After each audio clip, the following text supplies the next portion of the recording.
right, good morning, everyone, or afternoon if you're on the East Coast. We have a pretty full schedule, so let's go ahead and just dive right into our program.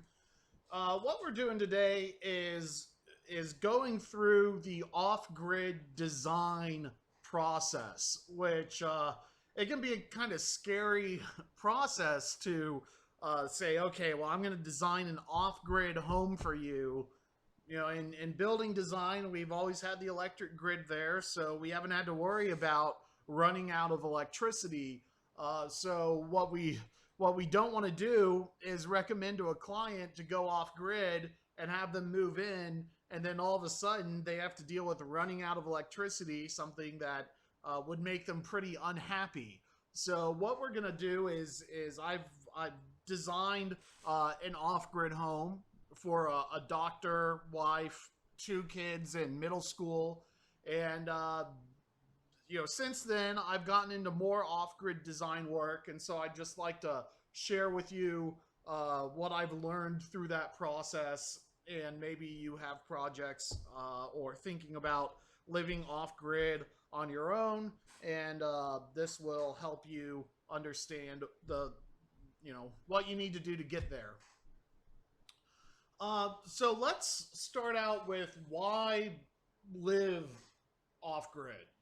The electric grid spans the whole United States. So why would you not want to connect to the electric grid? Well, there's a few reasons, and they're regional specific, but I'd say these represent a trend in the US right now to help utilities reduce revenue loss from consumer-owned solar, whether they're losing revenue now or wanting to prevent revenue loss in the future.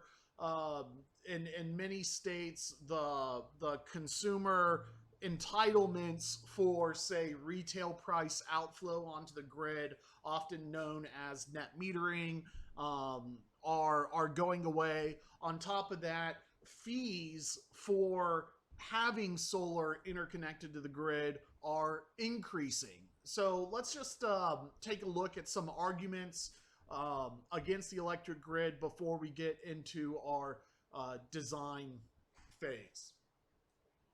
Well, this is the best reason to go off-grid. This is what got me my first off-grid project, is that you could have customers who are retiring and they've bought a piece of land, and it might be a large piece of land. And they say, okay, well, I want to live in the middle of it. I don't want to, I bought this, 20 acres of property, 100 acres of property, whatever it is.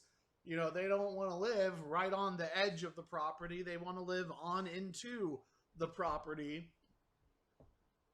And so they've gotten a quote from the power company on what is it going to cost to bring the grid out to where I want to live. And most utilities will cover the cost of a grid connection if they are only hanging a transformer on their existing poles and wiring up to your service panel, or maybe give you a deal on adding one power line and a transformer to your house. They might split the cost with you.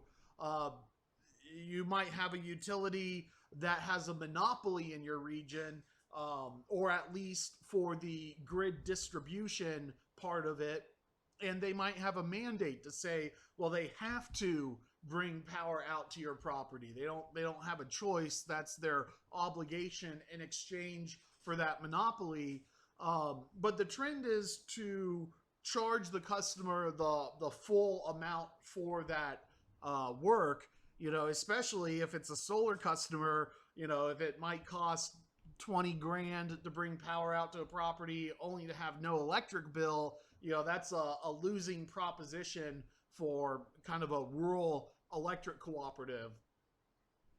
And there are rules and terms and conditions you can get into that get into, well, how much is a power company allowed to charge you? But what I wanted to put out is just what are some basic budgets for building the grid out 500 feet or 2,000 feet. So in my case, I had a customer who owned a large parcel of land, and he wanted his home is about 2,000 feet off of the road, and his grid connection costs were going to be in the tens of thousands of dollars. So he said, well, I'm just going to spend the money that I would spend on a grid connection. Instead, I'll spend it on a battery bank. Power lines are expensive, particularly in urban and suburban areas. They can go down to be a little bit cheaper in rural areas, particularly with regard to overhead wiring, but not everywhere. So these are just some pricing benchmarks that you can use to kind of estimate your cost of grid connection broken out by the foot. But the basic takeaway here is particularly underground power lines are expensive to build. That's not a surprise to everyone, but now you can see it broken out by the foot. It can be quite expensive. We're going to come back to that in a minute.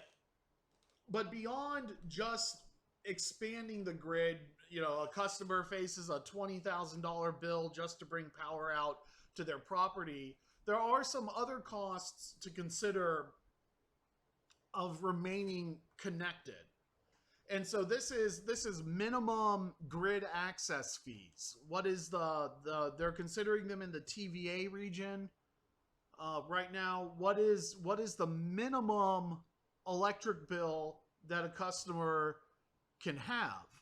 And so there are rate structures where you may be used to paying $15 a month for that meter fee, for that grid access fee.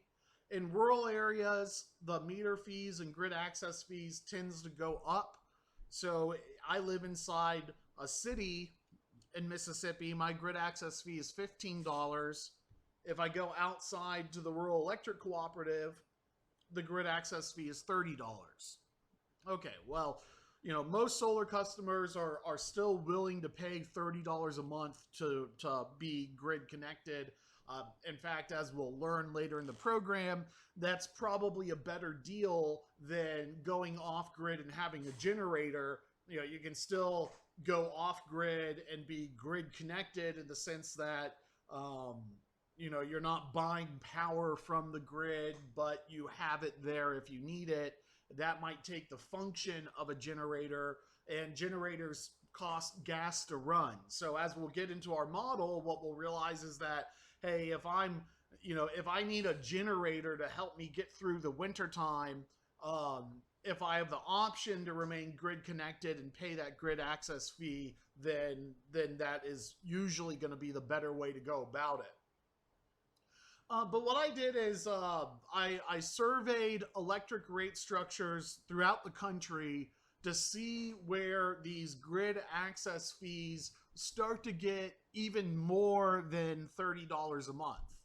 I mean, you have to remember that $30 a month meter fee, that's before you're buying any electricity. That's just to have the grid connection. So, $30 a month is fine, but if I start paying $100 a month before I get any services as just my monthly buy-in, I might, that's different math. I might be more inclined to go off grid in that situation. So where do we see residential electric rates that actually have this minimum grid access fee of greater than $50 a month? That's what I was primarily interested in. And what we can see is that they're specialty rate structure. So there's no standard, you're not nowhere in the United States at this time, if you are just a regular if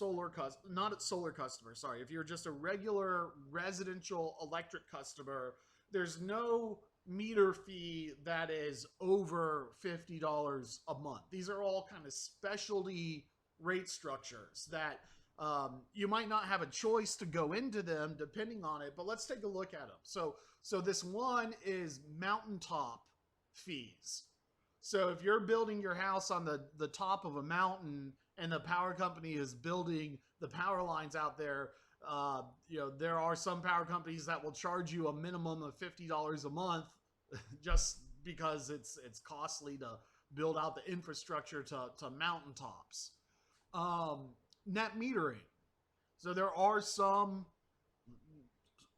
electric cooperatives who will charge you $50 a month because you have a net metered solar array, so that whatever you outflow onto the grid, you get retail value for credited back onto your bill. They say, oh, well, we'll give you net metering, but we're going to charge you a minimum of $50 a month for your grid connection.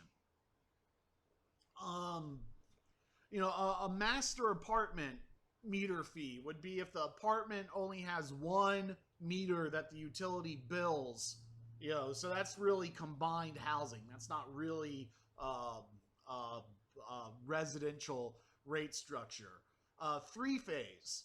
So you might have a very large home and the utility says, because your home is so large, you're going to be straining the grid more than others. That might be a 400 amp service.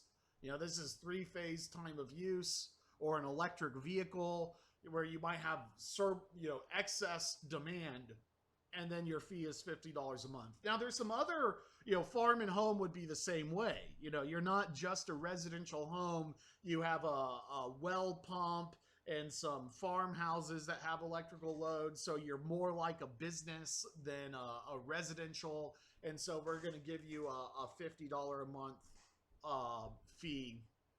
But then again, there's some other rate structures here that don't have really anything to do with whether or not you're a large user. It might have more to do with whether you're a small user for part of the time. So like a seasonal rate. So this might be a hunting cabin, or this is popular up in the Great Lakes area for ice fishing. They say, well, we're only using these structures a few months a year. The power company is saying, well, that's fine, but you're not getting the $15 a month grid access fee. If you're using the structure only for a few months a year, your grid access fee is going to be much larger than that. RV parks may be the same way, where they're not really going to be billing a large energy rate for your usage. You might just get a flat fee of $50 a month for the RV hookup, just kind of sitting there and hanging out. So, large, over $50 a month meter fees right now are not really found in the United States unless there's something kind of special going on with your property. That said, if you have one of these specialty rate structures, then going off grid and saving that large monthly fee can be a little bit more cost effective. Getting out of specialty rate structures, solar or otherwise, I did a survey of all the residential rate structures in the U.S. and what I found kind of surprised me, because I'm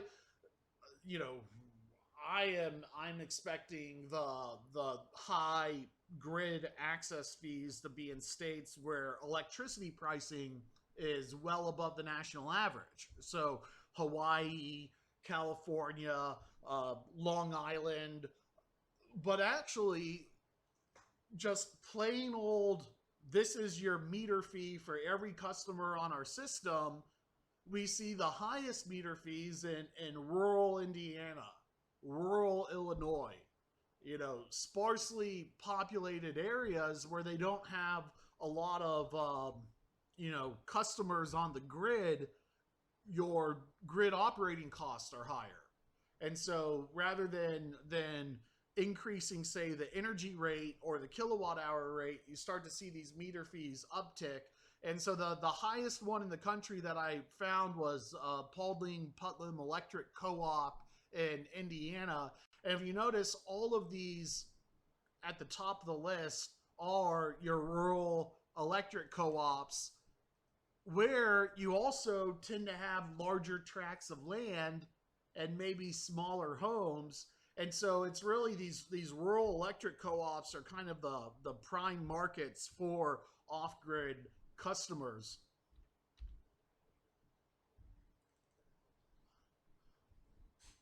So you have the cost of grid expansion. You have just because you're in a rural electric cooperative, you may have a higher than usual fixed fee to access the grid. Kind of the trend now is if you're a solar customer, they might give you a solar, what I would say is a solar discriminatory rate structure, a rate structure that is just for solar users. You know, if you have a super energy efficient home, they're not forcing you onto a specialty rate structure. But if you're generating power on your own site, you know, some utilities will force you onto a minimum rate structure, which may or may be in exchange for a better net metering option. Well, then you can have power companies that never really played the solar game to begin with. Yeah, I got into the solar industry in 2008, and in 2008, the city of Austin, Texas was paying for 60 to 70% of the cost of a solar array. You know, they were heavily subsidizing the solar industry, you know, basically buying the arrays for their customers. But that was the exception. And from 2008 to 2012, a lot of those kinds of solar incentives hit the market. There was actually a federal mandate for every state in the country to define what their buyback policy was for solar, starting in 2005. But the thing about federal energy laws is they're not really enforceable. It has less to do with energy, more to do with states' rights and interstate commerce. And so there really aren't any penalties for a power company to say, you know what, even though the federal government may want us to do net metering, we'll define our net metering policy to be not net metering. So you don't get anything for outflowing solar electricity onto the grid. Well, actually, you know, as we talk about in other classes, there's a federal law called PURPA that says, well, hey, if solar is cleaner than the power quality of the grid, so solar being an emissionless technology during generation, you know, that has environmental benefits.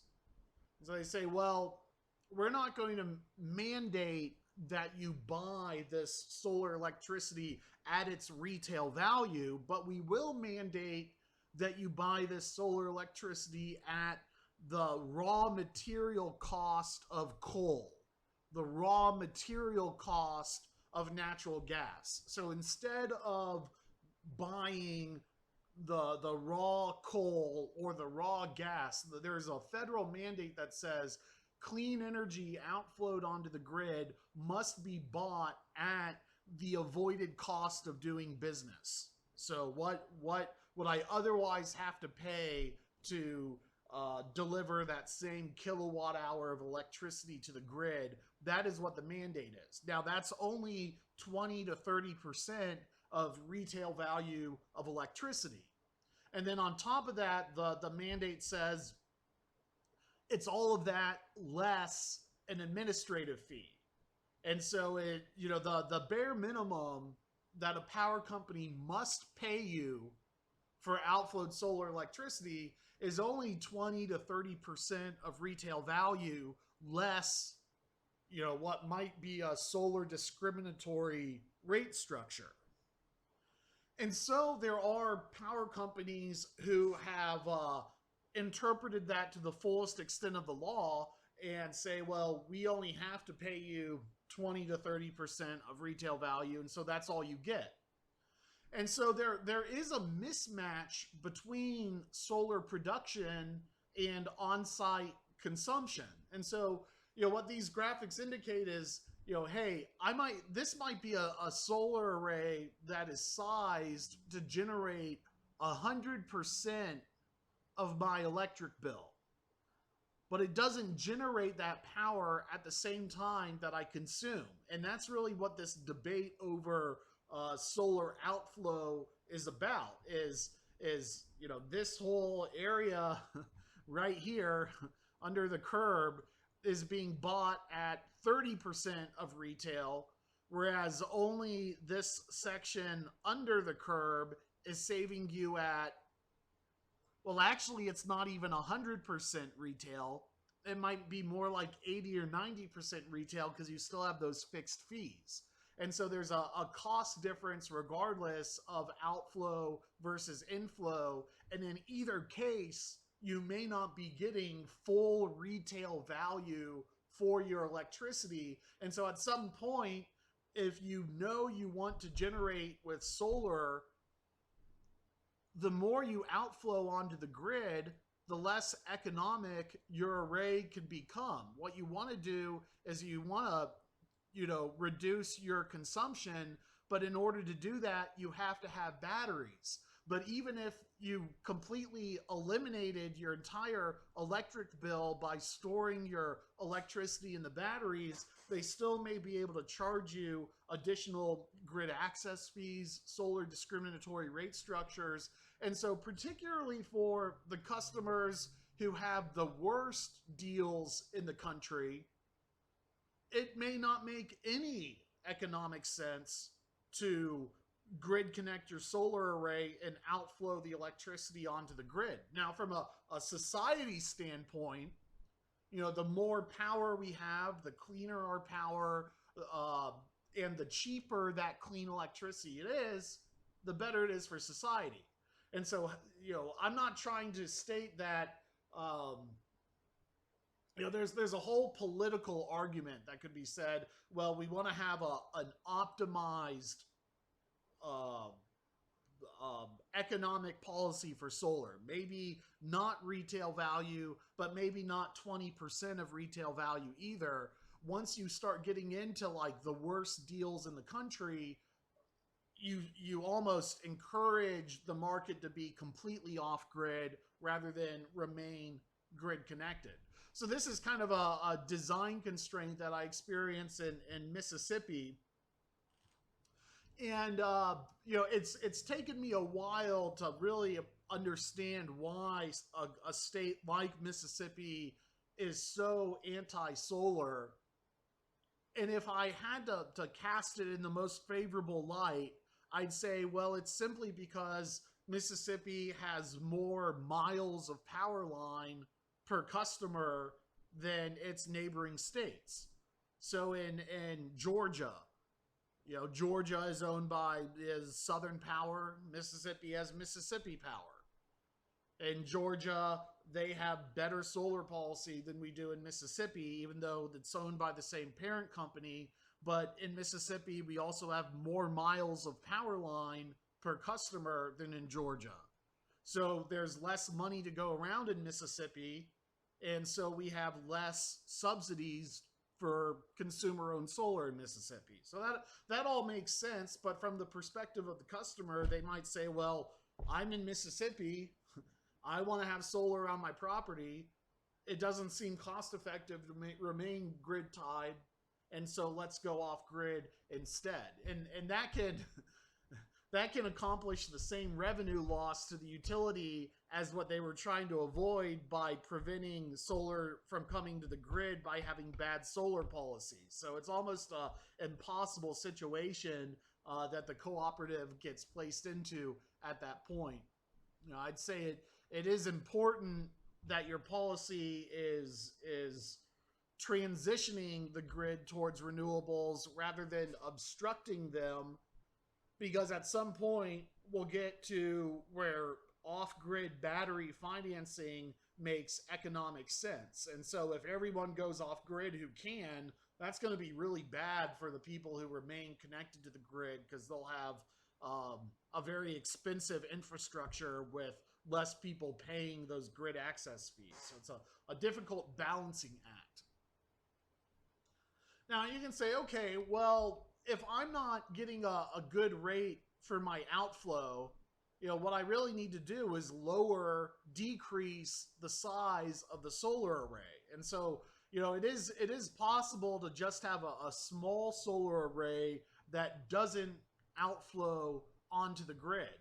And solar will produce less in winter, more in spring and fall, and then in the summertime the days are longer. So even though your maximum peak power compared to the spring is a little bit less, it more closely matches up your electric load, because in the spring and the fall you're not really running your air conditioner. And so you could say, well, can't I just decrease the size of my array and not have outflow onto the grid occur? And the answer is, well, even a small solar array is going to be outflowing onto the grid in the spring and fall. So while downsizing your solar array does reduce outflow, it doesn't completely solve the outflow problem.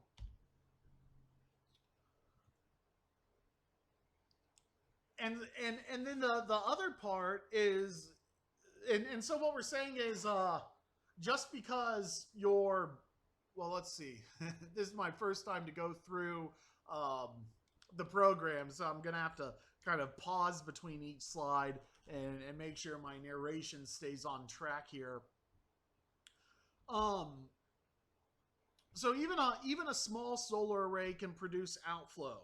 And so the next thought is, well, what if I just store all of that electricity into a battery, and so I'm no longer outflowing onto the grid, and I can just use all of this stored electricity, at night when the solar array is not on? So can I instead of outflowing, can I store my electricity and then use it at night?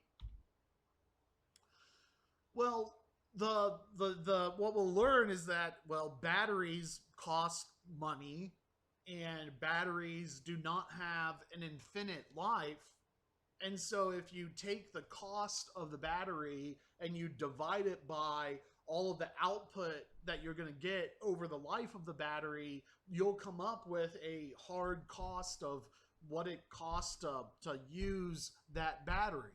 And what we'll realize is that even on the grids where they're only paying that 30% of retail value for outflow, or 20% of retail value for outflow, it still may be more cost effective to sell the electricity to the power company at what your owner might consider to be a bad deal, than to store the electricity in a battery and cycle your battery.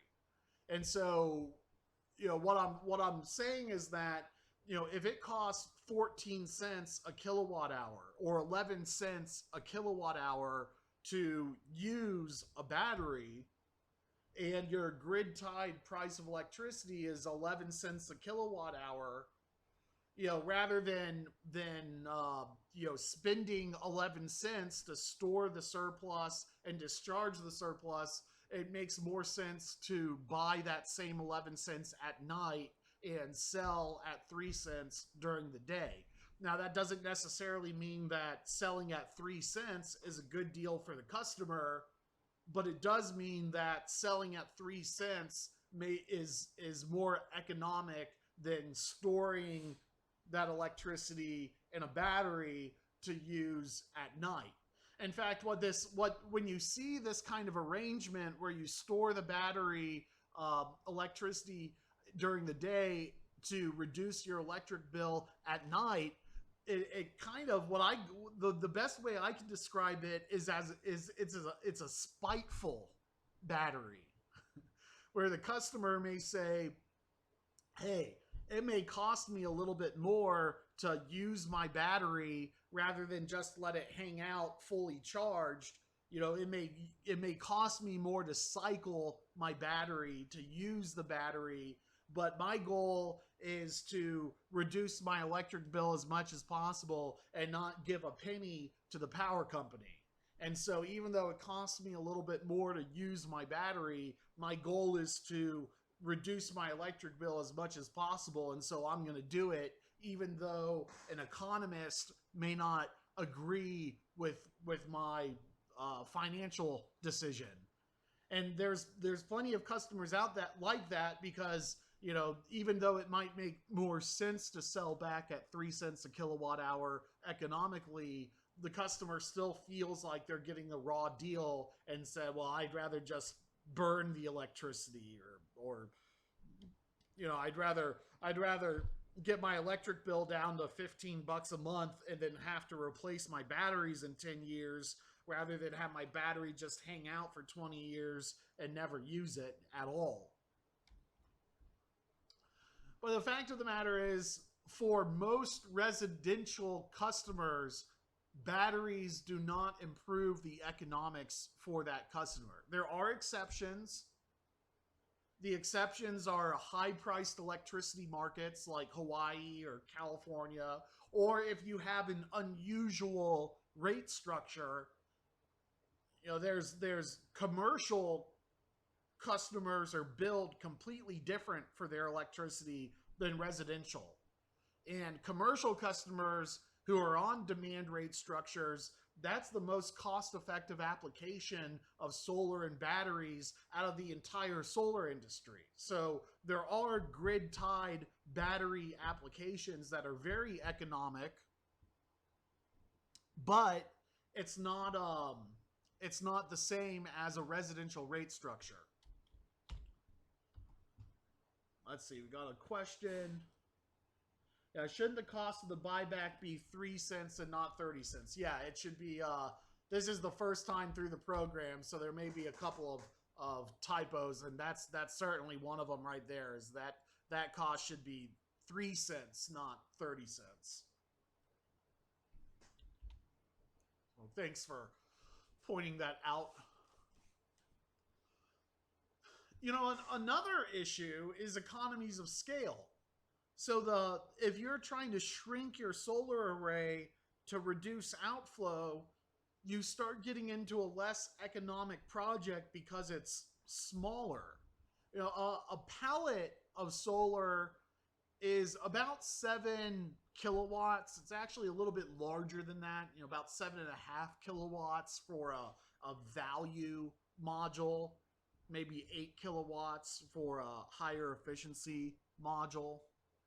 And so if I'm doing a solar project that is less than 7 kilowatts, then I'm not buying by the pallet. I'm buying less than a pallet. And what that means is not only might you end up spending more money on your solar modules, but the design work, you know, the mobilization, the wiring, the interconnection, going from a 4 kilowatt project to an 8 kilowatt project does not double your design fees. It does not double your labor fees. It does not double your balance of system material costs. It does not double your interconnection costs. It's more like they're the same than they're different. And so by doubling the size of the array, you might cut your unit pricing for labor. You might cut your unit pricing for the design fee in half. And that's just simple economies of scale. By the time you get into utility scale projects, it's not that they're buying solar panels for so much cheaper than at the residential level. Sometimes utility scale projects buy solar panels for the same price as what you get them at the residential level. It's that all the other things, your labor budgets, your design fees, the development process is so much cheaper. And so bringing it back to residential, the smaller your solar array gets, the higher that dollar per watt pricing of the project gets.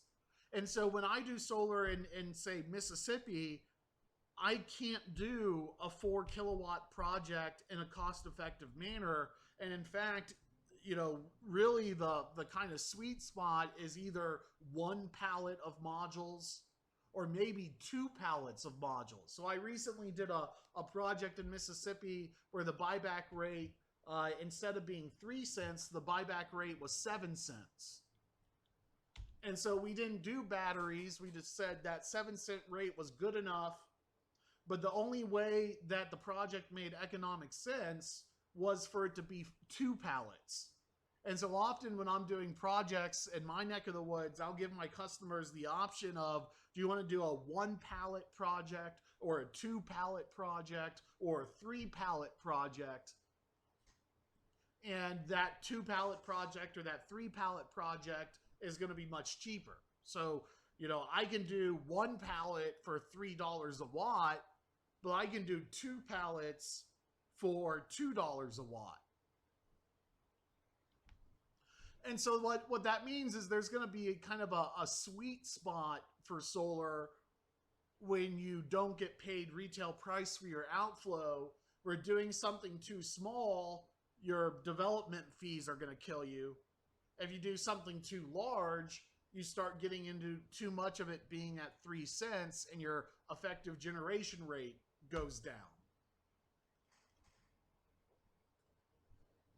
Well, then there's some more kind of hidden costs of solar, and they have more to do with Mississippi than they have to do with California. And what I mean by that is there are different rate structures that residential customers have. Some are called flat rate structures where everyone pays the same grid access fee, $20 a month, and everyone pays the same electric rate, 12 cents a kilowatt hour. That's a flat electric rate structure. In California, they have progressive rate structures where the more electricity you consume, the more expensive it gets. That's more of the exception to the rule. A lot of residential rate structures are just flat, and you can also find regressive rate structures where the more electricity you consume, the cheaper it gets. And that kind of moves you towards commercial pricing.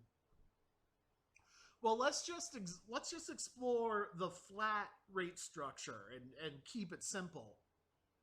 Okay, so I'm on a rate structure where I pay $20 a month and 12 cents a kilowatt hour.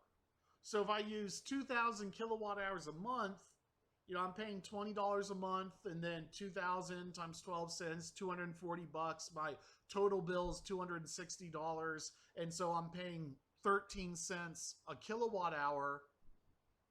Okay. Well, what if I live in an energy efficient home and I only use 1,000 kilowatt hours a month instead of 2,000? Well, I pay the same meter fee, and at 12 cents a kilowatt hour, now the energy portion of my bill is $120. And so actually my electric rate has just kind of creeped up on me, where I'm really paying total 14 cents a kilowatt hour for my electricity and not 13 cents or not 12 cents because of that meter fee. And then let's assume I live in a very small house. This would be like a retiree in Mississippi on a fixed income where they, I know a guy, he and his wife, they leave the house during the day. They go work outside, they go do their things, and then they really only come back and turn the air conditioning on when it's time for them to go to sleep. They use very little electricity. Well, even though it's a flat rate structure, because they use such little electricity, $60 is their energy rate, and then $20 is their fixed fee. Well, they end up paying a higher per kilowatt hour effective rate than their more power hungry peers. So even though it's a flat rate structures kind of penalize low energy users in the sense that they pay more per kilowatt hour at the end of the day than their higher energy consuming peers, for better or worse.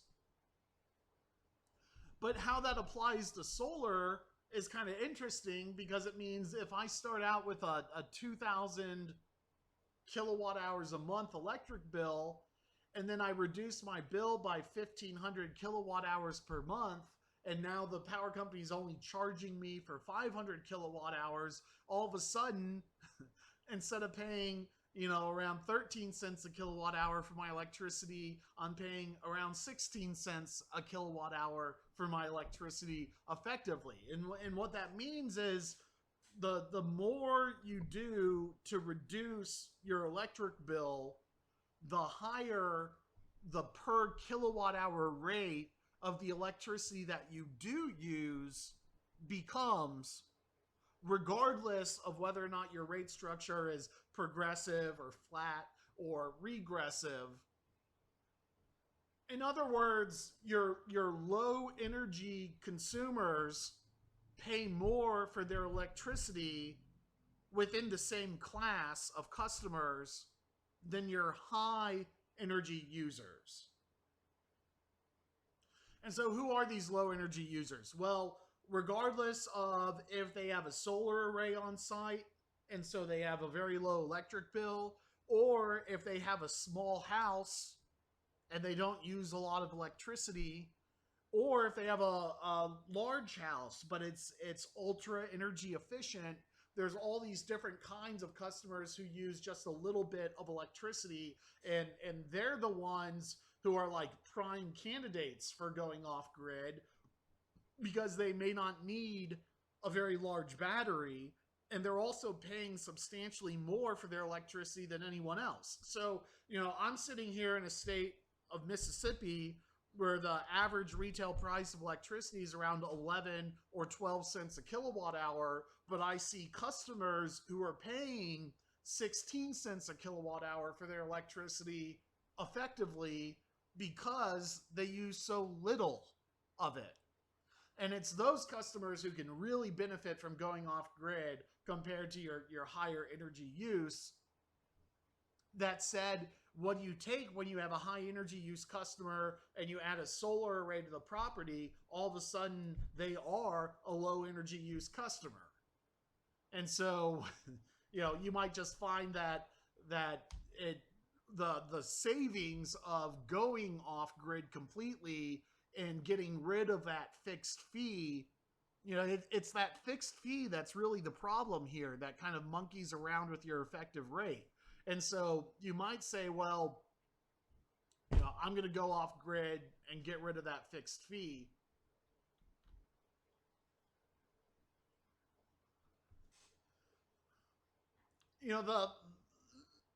While there are solar friendly power companies out there, and while there is a federal mandate that says the power company must allow you to interconnect to the grid if you're a clean generator, it would also be foolish to assume that all power companies are solar friendly. Even the power companies that are solar friendly, or say they are, may not have solar friendly rate structures. So what I want to do is give you a snapshot of where certain power monopolies are at in Mississippi, but I bet this is the same in any rural area for a rural electric cooperative. For one, Mississippi Power says if your solar generator is connected to your electrical system, then it is connected to the Mississippi Power electric grid. And that nuance is there because what Mississippi Power wants to say is, if you're using our grid and you have a solar array, you have an interconnected solar grid. And that's not necessarily true. Ignore solar for a minute. Let's say you had a gas generator that's on an automatic transfer switch. So when the grid goes down, the automatic transfer switch throws, and that backup generator, completely isolated from the grid, supplies power to your home. What Mississippi Power is stating is that backup gas generator that is completely isolated from the electric grid is in fact connected to the electric grid. That's not necessarily the whole truth, but that is Mississippi Power's truth when it comes to solar. So we're going to talk about some strategies on avoiding the solar discriminatory rate structures with your off-grid solar design so that you can kind of have your cake and eat it too. but that doesn't necessarily prevent the power company from changing the rules on you. Even if your solar array is completely off grid, but you still have a grid connection, the power company may determine that you have a grid connected solar array. All right. Then there are facility charges where, usually these are not very expensive, but they can be. Where out in Mississippi, there's a lot of customers who are still on analog meters, and they will only switch you over to a digital meter if you go solar. And the reason is the analog meters spin backwards, so they don't separate out inflow from outflow. The digital meters do separate out inflow from outflow, and so that's how they can pay you substantially less for your outflow versus inflow, is using digital meters. Well, they'll charge you for the digital meter, and they can even, as part of interconnection applications, charge you design fees and review fees based on how large your system is. And that's up to your Public Utility Commission. You go to, there's a website called the Desire Database that we talk in other classes, where you can look up your interconnection policies and determine what the process is for your area. What is interesting to me about Mississippi Power, as when you go through their interconnection process, they say, okay, well, you're interconnecting solar, so do you want to go on to the time of day rate structure? Have a higher rate during the day and have a lower rate at night, and that way the solar array, you avoid the higher rate during the day, and then you have a lower rate at night. Well, the problem is you do the math for the time of day rate structure, and for many customers, the time of day rate structure, it completely depends on what the values are, but it could be that the time of rate structure actually ends up increasing the customer's electric bill rather than saving them money. And so normally when I do a interconnection application on Mississippi Power's grid, I say, no, I don't want the time of day rate structure. We might switch on to that down the road, but we want the standard rate. We don't want our rate to change with the power company. We'll just take the standard rate structure. Thank you very much. And usually that's because the off-peak rate is very close to the standard rate, whereas the time of day rate is much higher than the standard rate. So they end up just increasing the cost of your electricity during the day and not really decreasing the cost of electricity at night. Now, that's not uniformly true, but it can be true. And so here we have in the TVA in Mississippi, the north part of our state's on the TVA, and in page 1, the front page of their 2018 rate structure report, they state that distributed energy resources are unfair, that they're counter to the TVA's mission, and that the distributed energy over incentivizes consumer ownership, and that's uneconomic for the valley as the whole. They don't need new energy resources. It creates an imbalance between solar customers and solar customers who either can't afford solar or choose not to invest in solar. And so they've taken a very hardline stance. So they say, look, our position is that consumer-owned solar is uneconomic and it increases the price of electricity. And so with regard to our rate structures, we're going to be much more anti-solar and anti-consumer-owned solar than we have been in the past. That's the new math. And so you have major power companies who are setting the rules of the game, and they're not setting the rules to lose. They want to stay in business, maintain their profit. And for your individual customer, you may just find yourself in a grid where going off grid is actually as economic or perhaps more economic than staying grid connected. And while that might be a failure for society, it's still reality. You got to design around it. So in my area, kind of the worst solar policy that I found was actually Coast Electric right on the coastline of Mississippi. So, they're the ones who really need distributed stored power because of hurricanes, uh, billions of dollars of economic loss. You have because of Hurricane Katrina, Mississippi lost like 94% of its power during Katrina, the whole state. And then the reaction is, well, if you add solar to your house, we're going to increase your bill by $15 a month above and beyond your normal meter fee. And while we will give you 3 cents a kilowatt hour for your avoided cost, we're going to charge you 1 cent a kilowatt hour as an administrative fee on top of the $15 a month.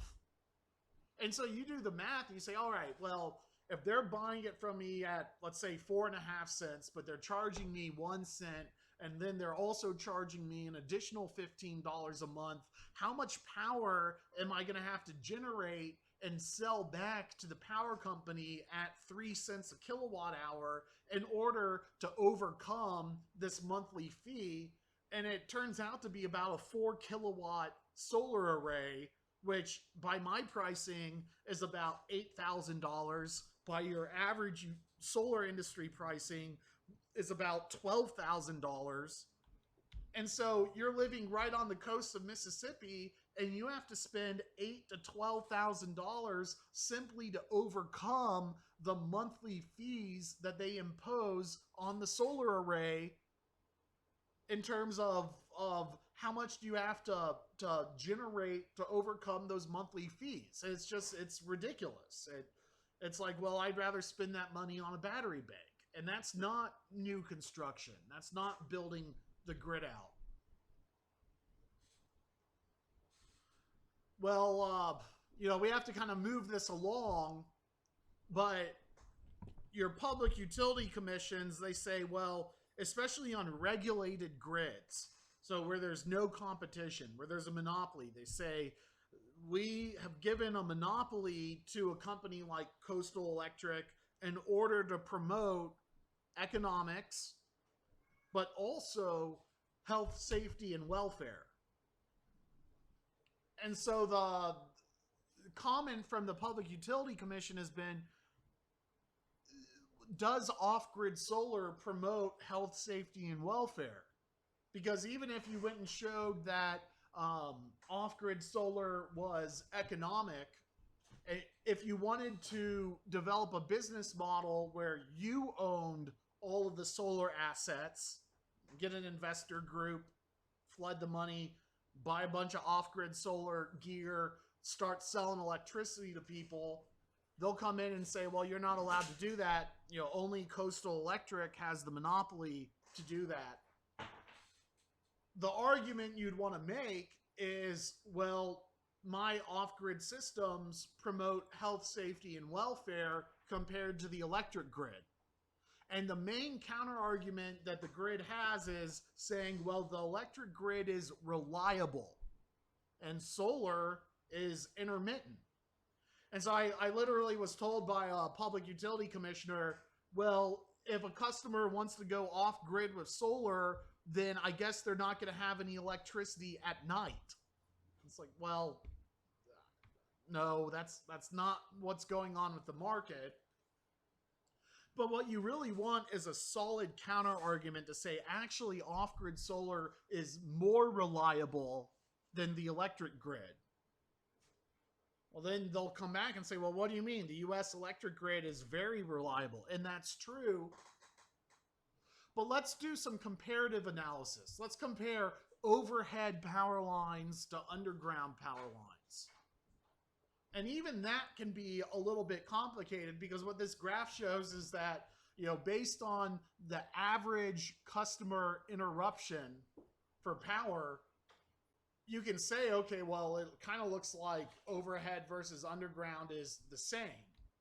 And then looking at the same report, we see a couple. What's hard about these next few slides is the title. We see the customer average interruption duration, and then we have the system average interruption duration, and then we have the system average interruption frequency. So let's kind of just back through these slides. Frequency is how many times does the interruption occur.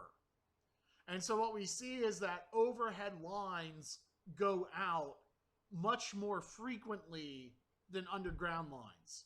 You know, I live in a small city. If a car hits an electric pole, it can switch the transformer off, and then the power goes out, but it only goes out for a few minutes until the power company can get out there and make sure there's no excessive damage and then switch the transformer back on. All right, so we had a power outage, but it only lasted for 20 minutes. Then we get into the system average interruption duration.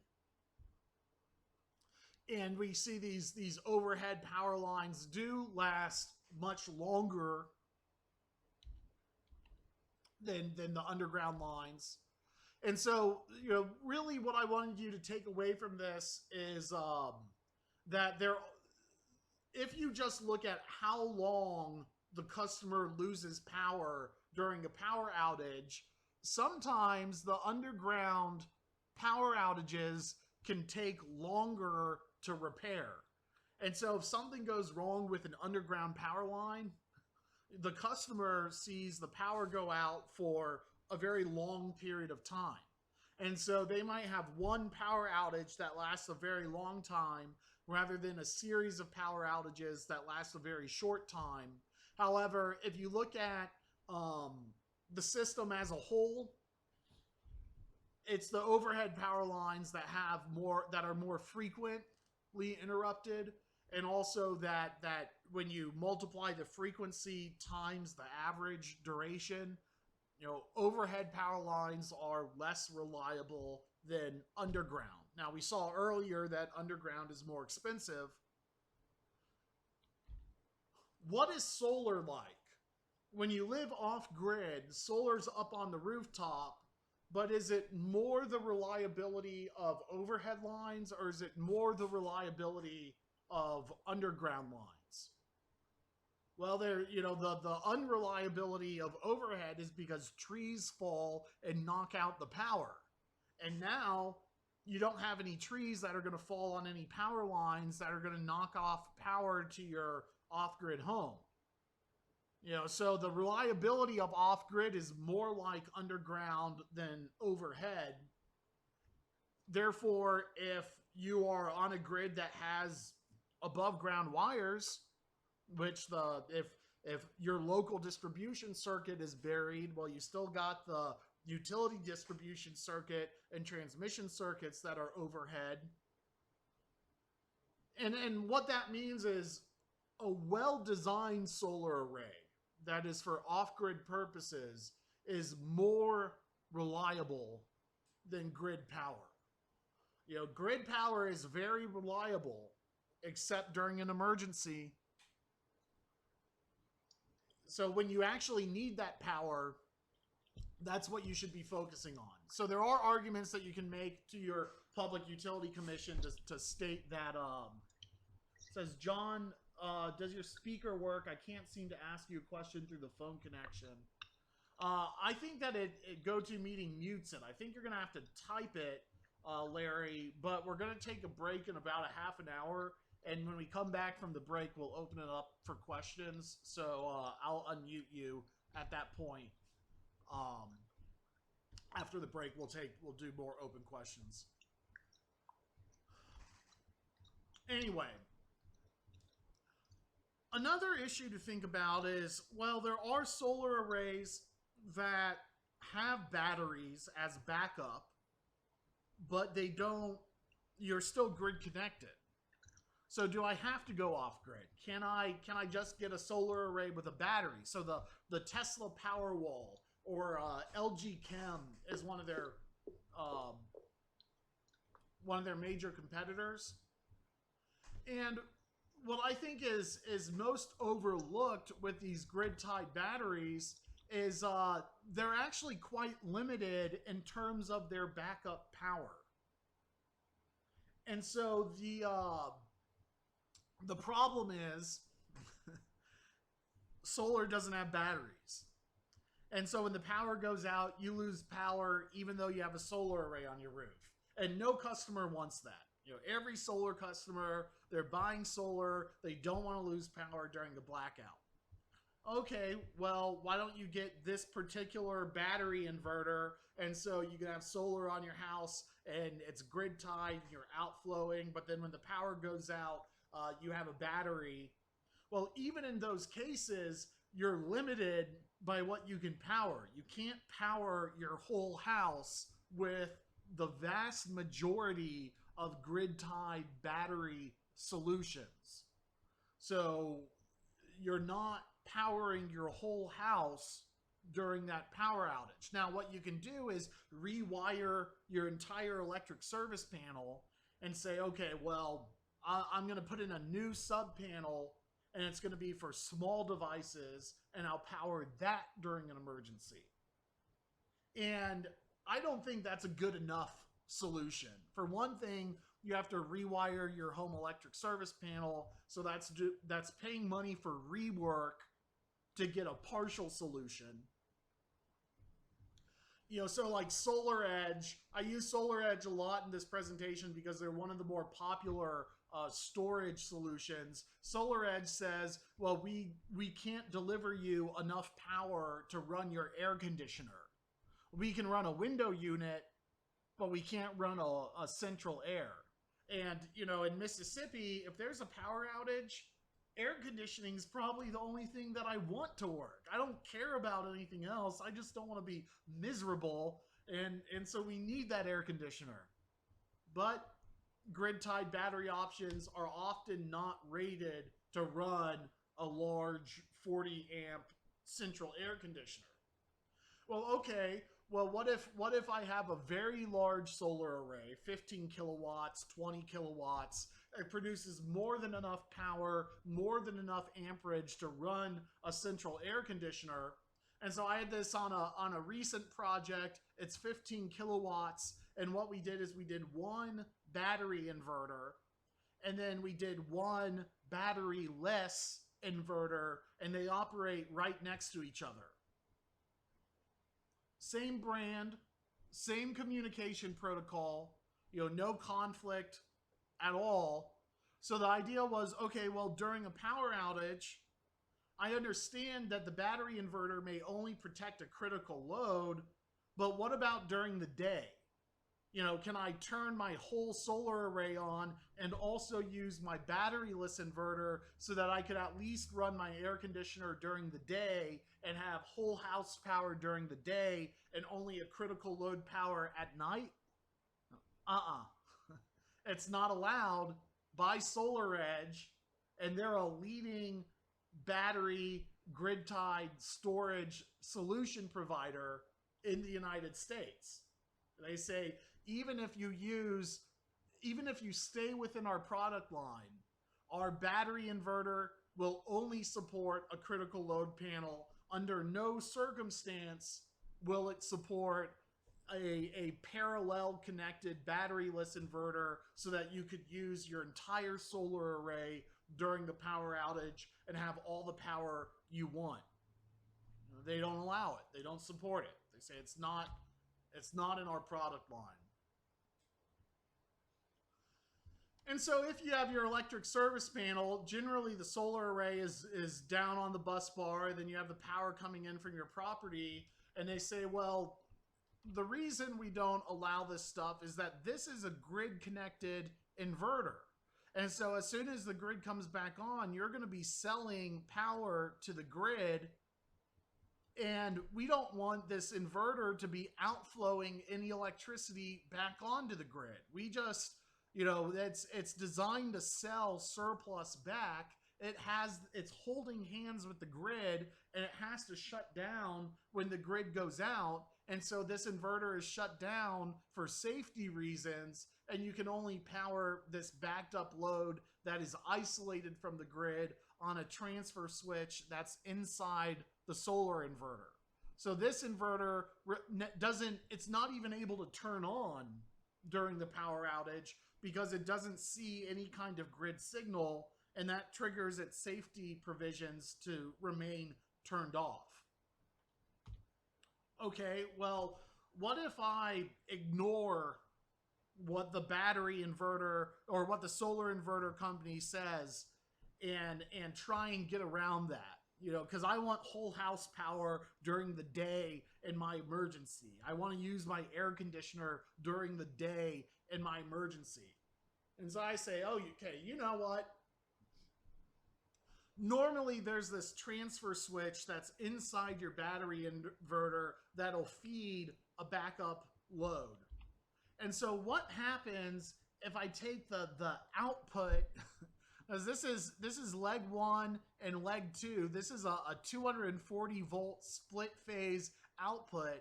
What if I take that split phase output and land it where a generator would go, so that, you know, these are called generator interlock panels, and they're manual, they're not automatic. So you could have an automatic transfer switch, but automatic transfer switches cost $1,000 in material plus labor. So they're very expensive. This is the $100 version. And basically it's a metal plate that you install around your main breaker. And this plate is positioned so that either your main breaker can be on and your generator breaker can be off, or you can move the plate and it'll disconnect your main breaker and then turn your generator breaker on. And so this is not an automatic process. You know, this automatic transfer switch is an automatic process. So if I'm on an emergency medical device, I need that automatic transfer switch. I don't want, you know, if I'm on an iron lung, I can't get out of bed to go and switch the manual transfer. I need this automatic transfer. But what if I'm not trying to do emergency power? What if I'm just trying to do backup power? And so I say, okay, I'm going to take this battery inverter and I'm going to land it on a generator interlock switch. So when the grid goes out, I'll switch this interlock over and then turn my battery inverter on. And now my battery inverter will feed my entire service panel and I'll be isolated from the grid. What that will do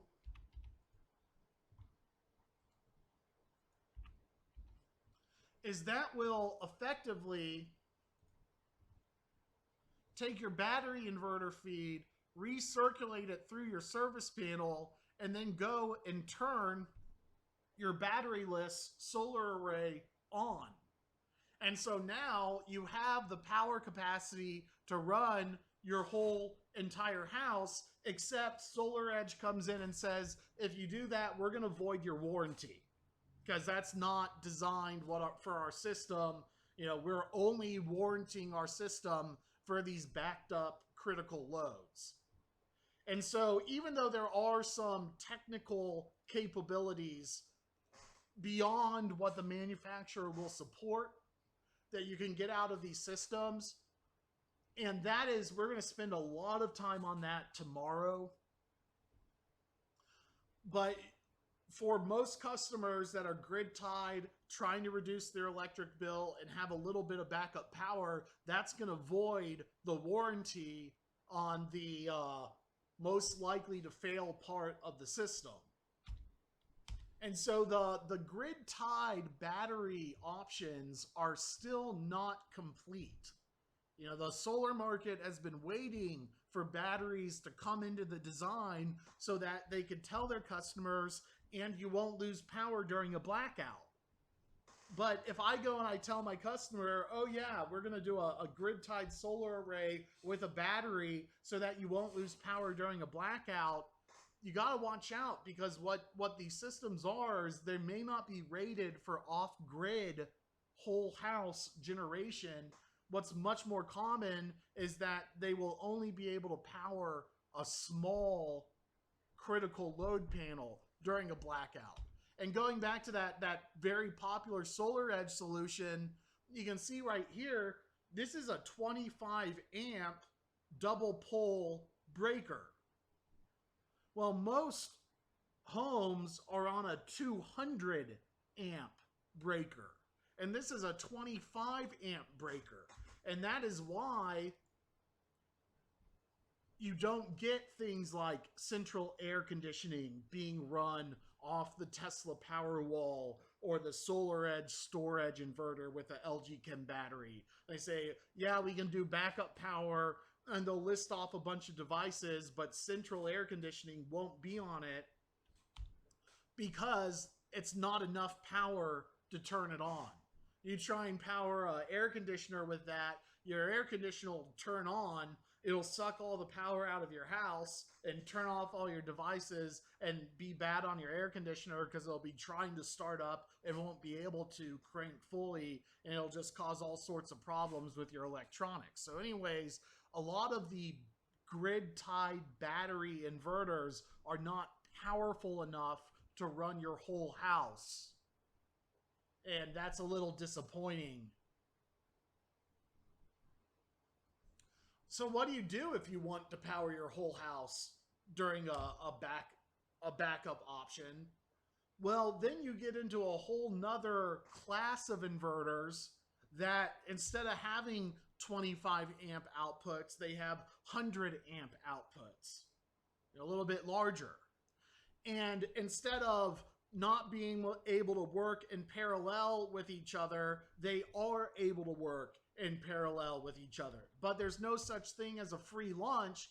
These grid-tied battery inverters that can supply your entire house, no surprise, they're also the most expensive battery inverter on the market, and they're often twice as expensive as that battery-less inverter.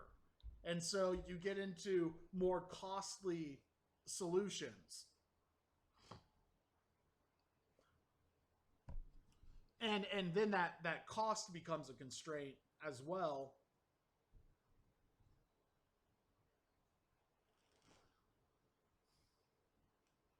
And so this is just saying, okay, if I'm on trying to hit that sweet spot, and I'm doing one pallet of solar on a reasonably priced battery inverter, it's still only going to give me, a limited amount of backup power. And while I might be able to use all of that backup power as long as I stay within 25 amps during the day, then it gets into the size of the battery. So you drain your battery at night, and then you're out of juice. So even if you're able to keep your use to being below 25 amps during that emergency situation, then the size of the battery comes into play. We'll talk about that today.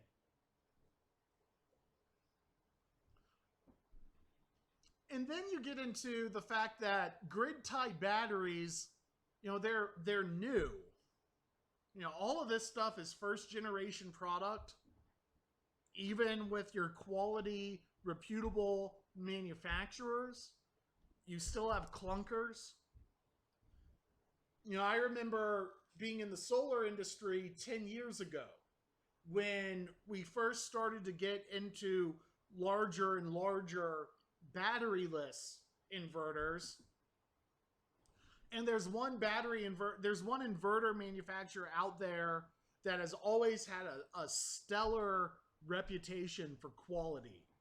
And it's called SMA.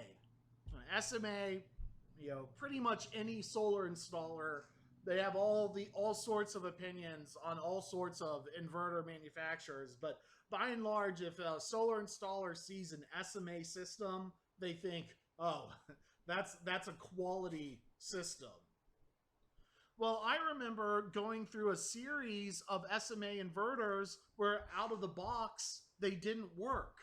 And that was because it was the first generation product of a new product line for SMA. They made a design error that they had to revise. So even though it's a high quality manufacturer, because it's a first generation product, there's still a few bumps to work out. And all of these grid tied battery inverter products are in their early iterations of their design. Now, another thing that's weird about lithium ion batteries is that they're very high voltage. So the off-grid market has always been on a 12 volt or a 24 volt or a 48 volt battery. And all of a sudden lithium ion comes in and says, you know what, we're going to be on like 400 volts or 300 volts, 350 volts, around that level. And so if I have a 7 kilowatt hour battery, if it's low voltage, I'm going to have high amperage. If it's high voltage, I'm going to have low amperage. So that's just something to keep in mind. You know, this solar edge return circuit on this battery, you know, maybe 350 volts. And if I have 15 kilowatt hours of storage at 350 volts, I only have about 40 amps to draw out of that battery bank. And then it's going to step down through the battery inverter down to 240 volts. And so they throttle it so that you can't just drain the battery in an hour. They generally, even with lithium ion, it's not instant power. They really want you to drain the battery over a 2-hour time frame, not a 1 hour or a 15-minute time frame. They want it to be a little bit less intense. And so the point is the grid tied battery inverter manufacturers are almost taking that Mac, that Apple approach to say, you know what, we're going to limit our hardware so that it works better. You know, PC is like, yeah, overclock your computing speed, put in all these liquid coolers, do whatever you want, get all the power out, and then you ruin your processing chips and they degrade fast and they become obsolete. Whereas, you know, your 5-year-old MacBook is still, you know, clunking along almost as good as the day it started. You know, it's the same thing with these grid-tied lithium-ion battery inverters, is they just don't give you the output power that you need to run your whole house. And they don't give you the size of a battery that you need to run your whole house completely through the night. And they say, well, we're going to give you a critical load panel, and we're only going to run a few devices during that power outage. And that's just not satisfactory to anyone who owns a giant solar array up on their rooftop. Whereas when you get into, say, lead acid batteries, you get into very low voltage and very high amperage, and you start to get into the system size that you need to be able to supply your house with all the power that you need over the emergency cycle. So, you know, the kind of the takeaway from this just very rough intro before we get even more into the thick of it is that grid-tied batteries are more about lowering your electric bill than about providing true whole house backup power. You know, grid-tied batteries are more about storing that little bit of electricity that you're, or not little bit, but grid-tied batteries are more about storing whatever you'd outflow during the day and releasing it in a small amount at night. Whether or not that's cost effective to do so or otherwise, grid tied batteries are targeting that market. It has better value at the commercial level. It doesn't really have much value for most residential customers other than the fact that it's a known, where they can say, okay, I know that my electric bill, I've spent $50,000 on a solar array, but I know my electric bill is going to be $15 a month. You know, even though it might have been more cost effective just to keep paying my electric bill, I had some spare money. I wanted solar. I wanted to reduce my bills so that I know what they're going to be for the foreseeable future. You know, so I'll spend a little bit more money to lock in my electric rates. At the same time, we know that the power companies don't want you to reduce your electric bill, and we can see evidence that they're not even trying to hide the fact that they're going to be changing rate structures in the future to become very anti-solar. You know, and we're talking about publicly owned utilities that span multiple states, you know, not just one rural electric cooperative that says we don't like solar. You know, we're talking about like the entire Tennessee Valley Authority region says we don't like consumer owned solar, and we're going to make our rate structures such that it's not cost effective. At the same time, you know, just like solar 10 years ago, the big holdback is access to long-term financing. And it's kind of a shame because it's these rural electric cooperatives that have access to long-term financing that could be taking their most costly customers located at the furthest end of the distribution circuit using a small amount of power, but they're still mandated to provide power to that customer. You know, they're the best positioned to take the customers off grid with long-term financing. And there are a few that do. You know, Green Mountain Power up in I think New Hampshire gets some accolades for exploring those options.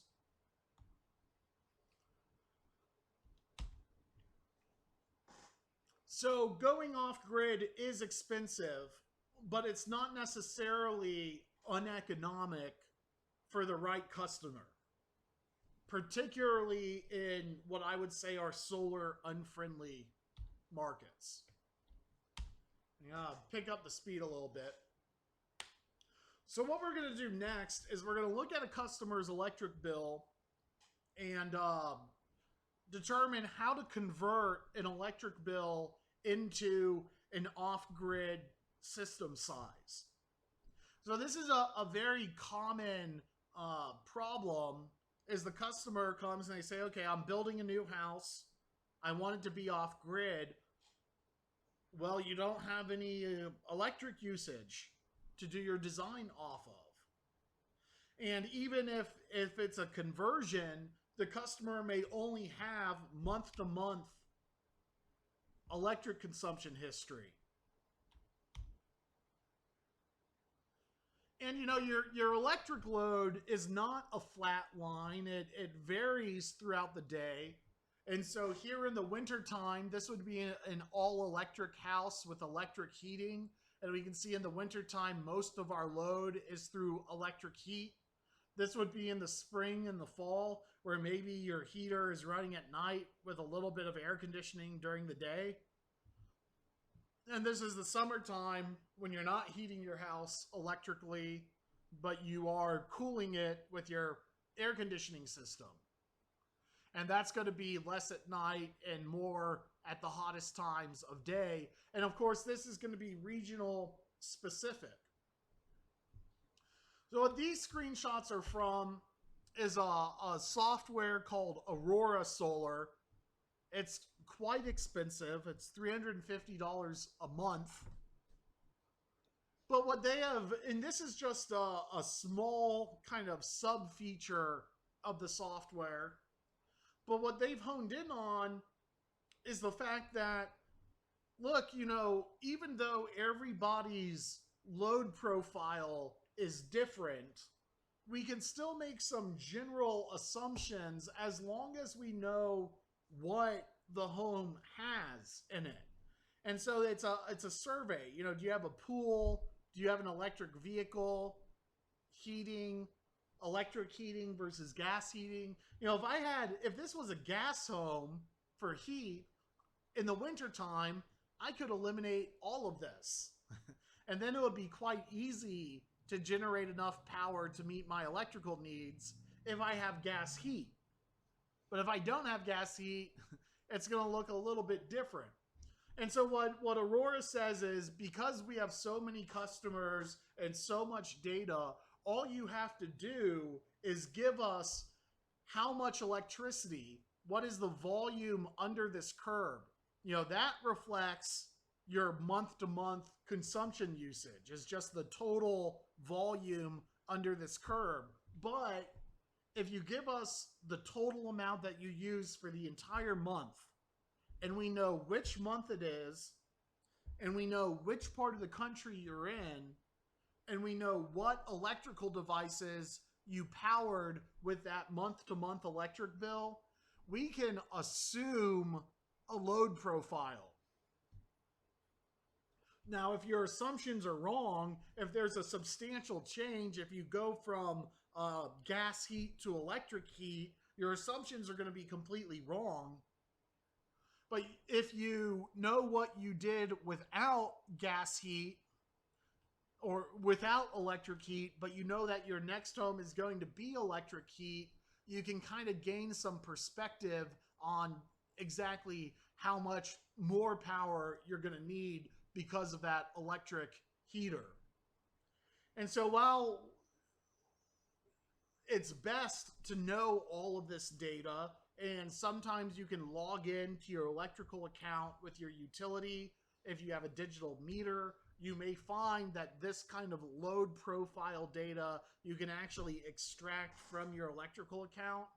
If you don't have this data, you can start making assumptions. And when we do our model, what I do for my assumption is I just assume, instead of being a wavy line like this, I just assume it's going to be a flat line. And so I kind of push, you know, I might, under this example, I might be assuming a 3 kilowatt average load during the spring and fall, and say, okay, well, you know, it all averages out.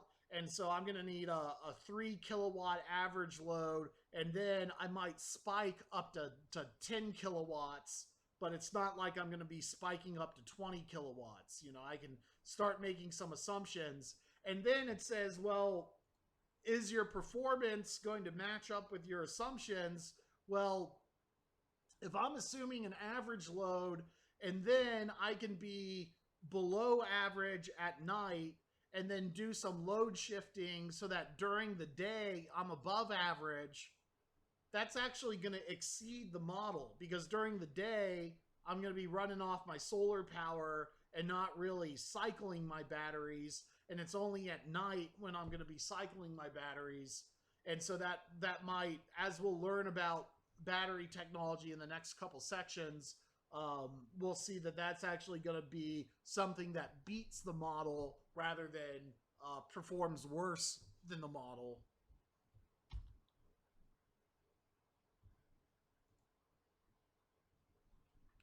So what you want to do is kind of get back into even before I was in the industry, old school solar design, where now it is very important to do a device survey. In fact, when I go and do site evaluations, I rarely care about the rooftop. You know, if there's nearby trees, I take note, and I'll pick out a system with module level panel electronics to mitigate shade. But really, when I do a site evaluation, you know, I'm more concerned with what are the devices in the home. So how can we kind of fine tune the electrical usage so that we can have more consumption during the day, less consumption at night. really, what is the plan for heating the home in the wintertime? If I know that they're not using electricity to heat the home in the winter, then it's going to be a much easier off-grid design.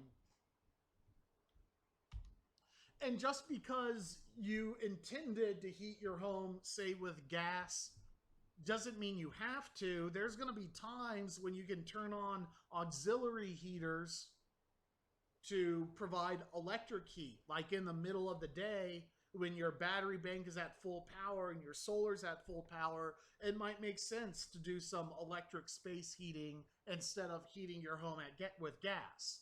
But it's just that you don't need the storage capacity in your battery bank to carry you through the night. So we're going to talk about more of that, automating that process, tomorrow.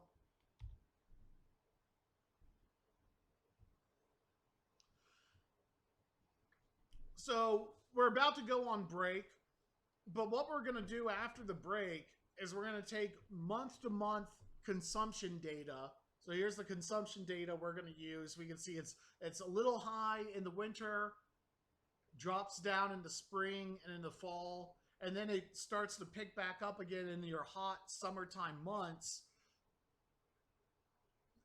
If I was going for a net metered batteryless solar array, I would look at how much power I'm using at the end of the year and how much power my solar array is doing and say, okay, if I'm on an annual net metering plan, I would do 12.5 kilowatts.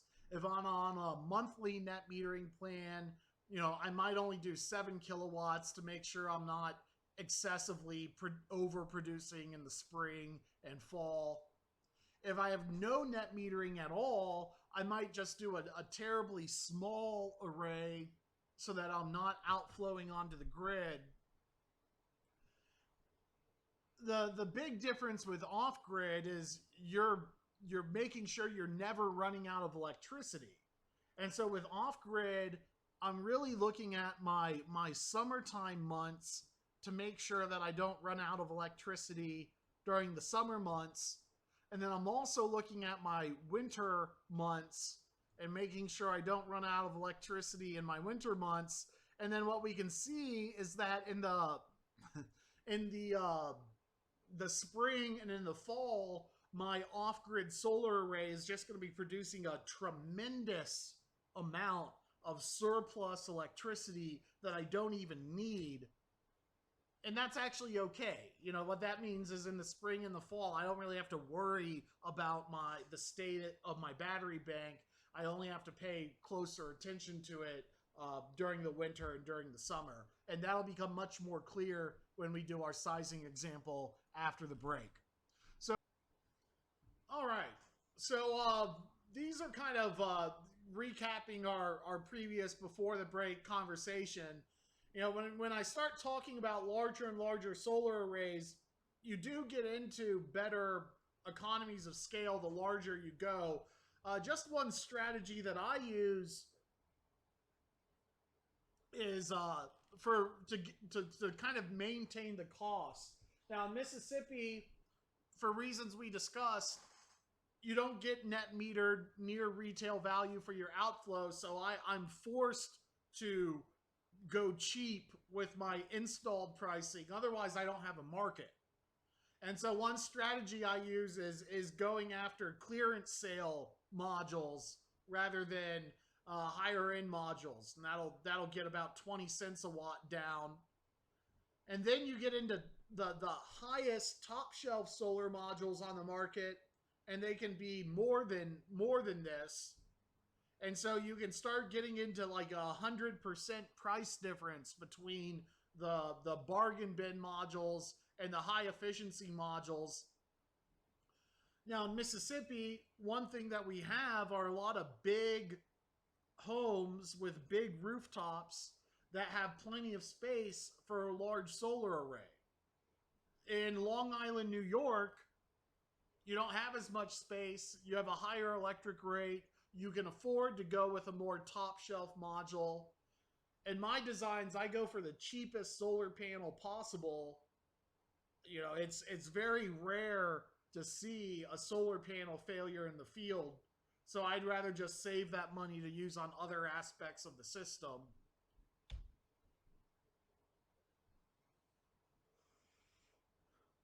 The largest design constraint we're going to run into is cloudy weather.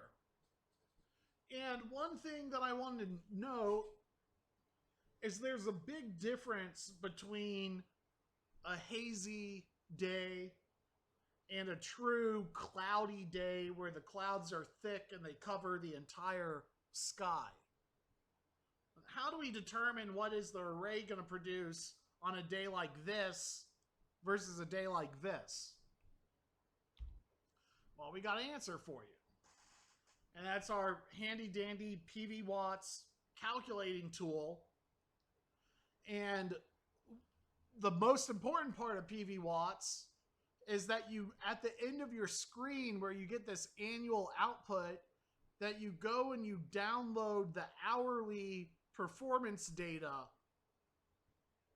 And that is going to give you, so we'll do an example, but we're going to talk all the way through the example before we actually do it. You go and you download the hourly performance data, and that's going to give you all sorts of data for every hour of the day, every day of the year. And it's going to give you the amount of sunlight in the sky, the amount of diffuse sunlight in the sky, and other things that are interesting like ambient temperature, the array irradiance, your rooftop temperature, the temperature of the solar modules on the roof. And then finally, it takes all of this info, and some of the info is hidden to make the slide better. And I'll finally get you a system output for every single hour of the day, every day of the year. And PV Watts is a free resource. I'll put the link in the chat when we do our example. But what we see here is on January 1st, we have a lot of direct irradiance and just a little bit of diffuse irradiance, which you're always going to have in a humid climate. The humidity will diffuse the sunlight a little bit.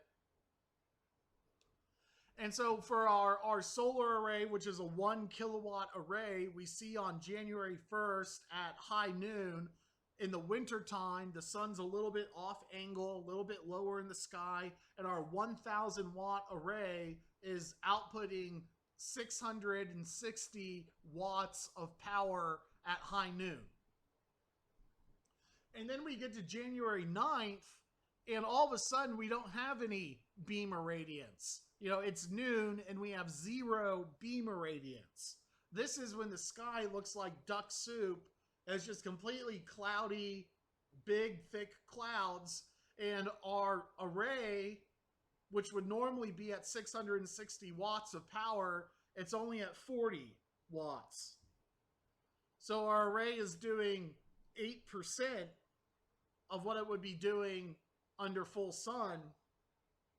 Well, and then we get the clouds clear, and they don't completely clear. They just get less thick. And so we see at 1 p.m., the clouds kind of lighten up a little bit, and all of a sudden, our array power jumps up to 300 watts. So just the hour before, we were at 8% of what we would do under full sun. And now, at 1, it's still cloudy out. It's still mostly diffuse irradiance. It's not direct irradiance. We see under full sun, it would be mostly direct irradiance and just a little diffuse irradiance. Now we have 4 times the diffusion, but still a little bit of direct irradiance, and our array is at a 50% level. And so with respect to the previous slide, on a day like this, your array might be producing 50% of what it does under full sun, whereas on a day like this, your array might not be on at all. And so that's kind of a little bit, there's no good rule of thumb of what solar will do on a cloudy day. It really depends on what type of clouds. And PV Watts is connected to all of your local weather stations. And so it's taking your most typical weather for the area and then modeling its output data on actually recorded weather data for that time frame. And so PV Watts will customize the performance of your solar array to your local area based off real data. And if you drill down into the brass tacks, it'll give you the performance differences on certain kinds of cloudy days. And I think that's interesting. I think that most solar installers, if you ask them what solar will do on a cloudy day, they'll tell you, oh, it'll do 20% or it'll do 30%. And what we see is on some cloudy days, it could be doing much more than that. It could be doing 40 to 50%, whereas on other cloudy days, it might be doing 10%. So there's not a hard and fast rule of thumb on what solar will do on cloudy days. Okay, well, now we're charting our PV Watts performance. Here's January 1st, we're on full sun. 1st, 2nd, 3rd, 4th, 5th, 6th, 7th, 8th, 9th. You know, we saw January 9th where our array's hardly doing anything. So you might ask yourself, well, should I just double the size of my solar array so that I double the amount of power that I get on overcast days so that they're less of an issue? Well, what we'll learn is, you know, for some overcast days, doubling the size of the solar array is going to work splendidly. You double the size of a solar array if the array is overcast and it's only doing half of what it would if it weren't an overcast day. You double the size of the solar array, all of a sudden that's a day that you would be running off your batteries and now you're not. But then there's other days where you just get such little production out of the array at all that doubling the size of the solar array isn't going to do anything at all. And so here on this example, we've doubled the size of the solar array. And so instead of running for 4 days off grid, we'll effectively be running for 2 days off of grid. So that we've taken one lightly overcast day by doubling the array size. We've eliminated that from a day that we have to run off our batteries 24/7. But there's also an element of diminishing returns where tripling or quadrupling or quintupling the array size are still not going to be sufficient for that very stormy weather.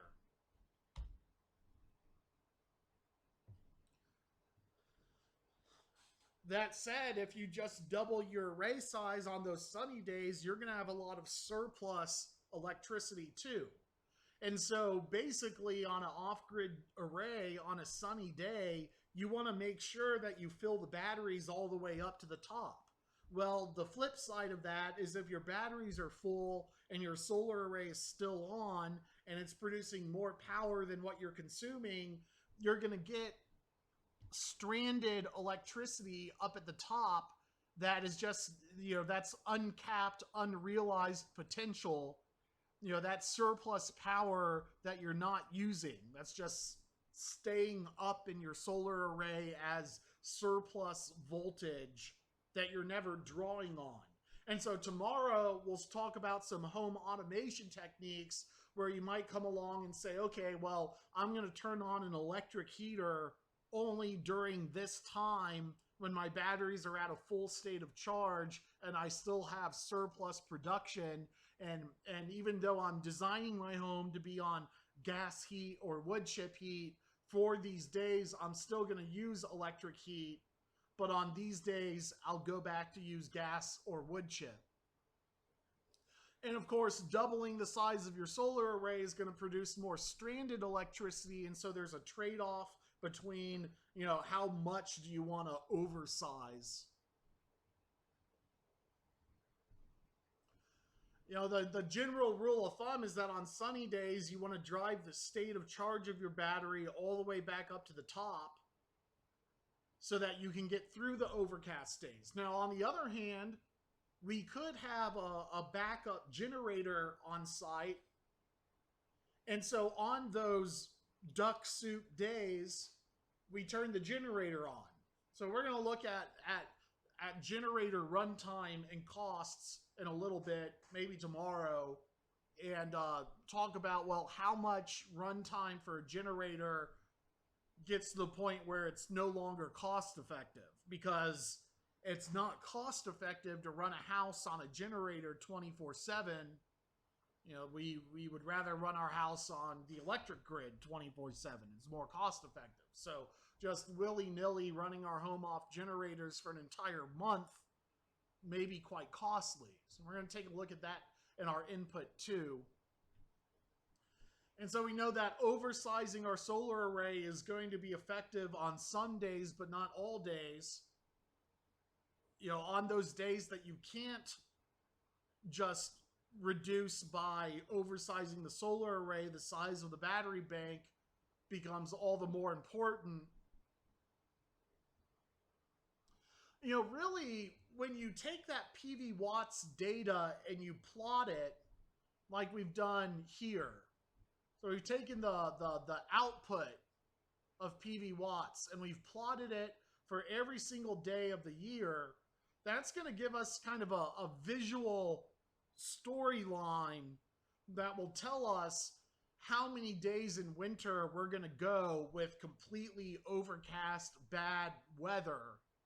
And generally it's that 2-week period right around winter solstice when the days are shortest and you're in a winter weather cycle. That's going to be the critical time frame that you want to pay attention to. So I would posit as a starting point, you just go back and you look at your month to month data, and you want to make sure that at every single month your array size is not running a deficit. And so here in January, we're producing, if we went with a 12 kilowatt array, we would be running a 300 kilowatt hour deficit. And so I want to make sure that my monthly consumption matches up and is exceeded by my monthly production. And so I'm sizing my solar array not to offset the entire year, but to offset the entire month of January, or to offset the entire month of December.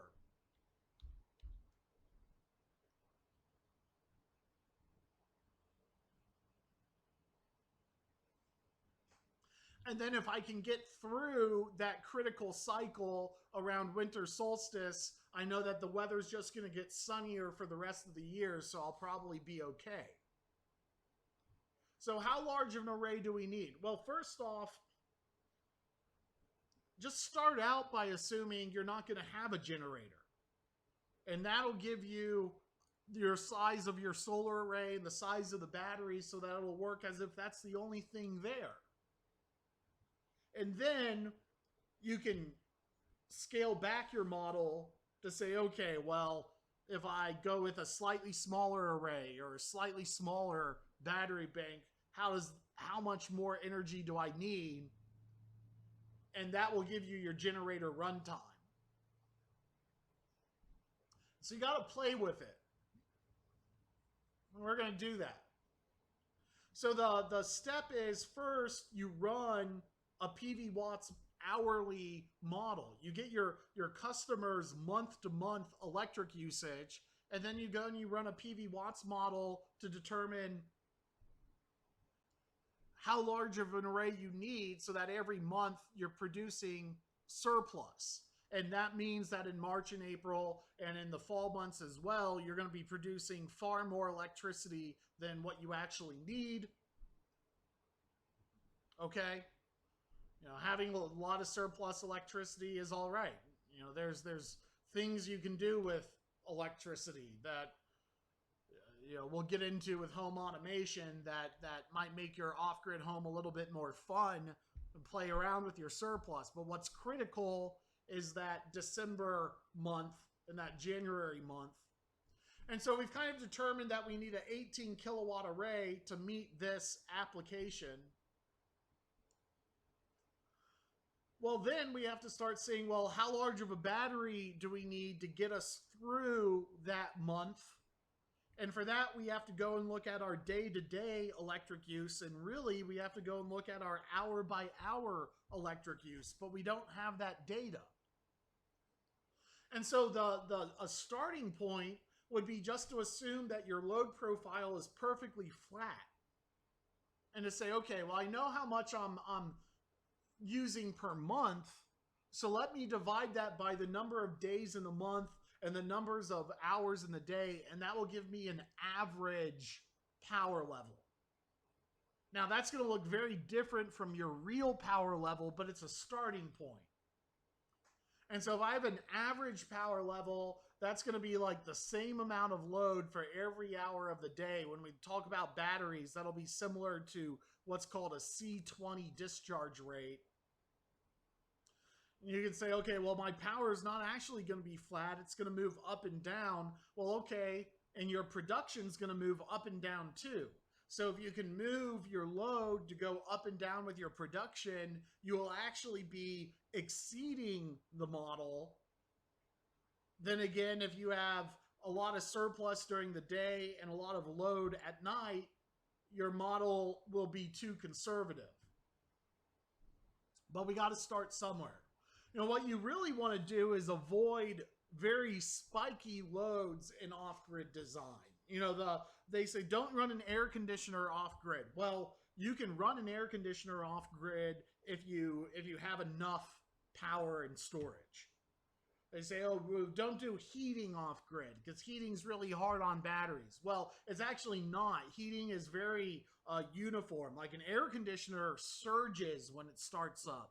It might draw 3 times as much power for a couple of seconds before it settles back down. A heating element warms up to its maximum capacity. So in one sense, heating elements are not hard to power. It's just that they require a lot of it.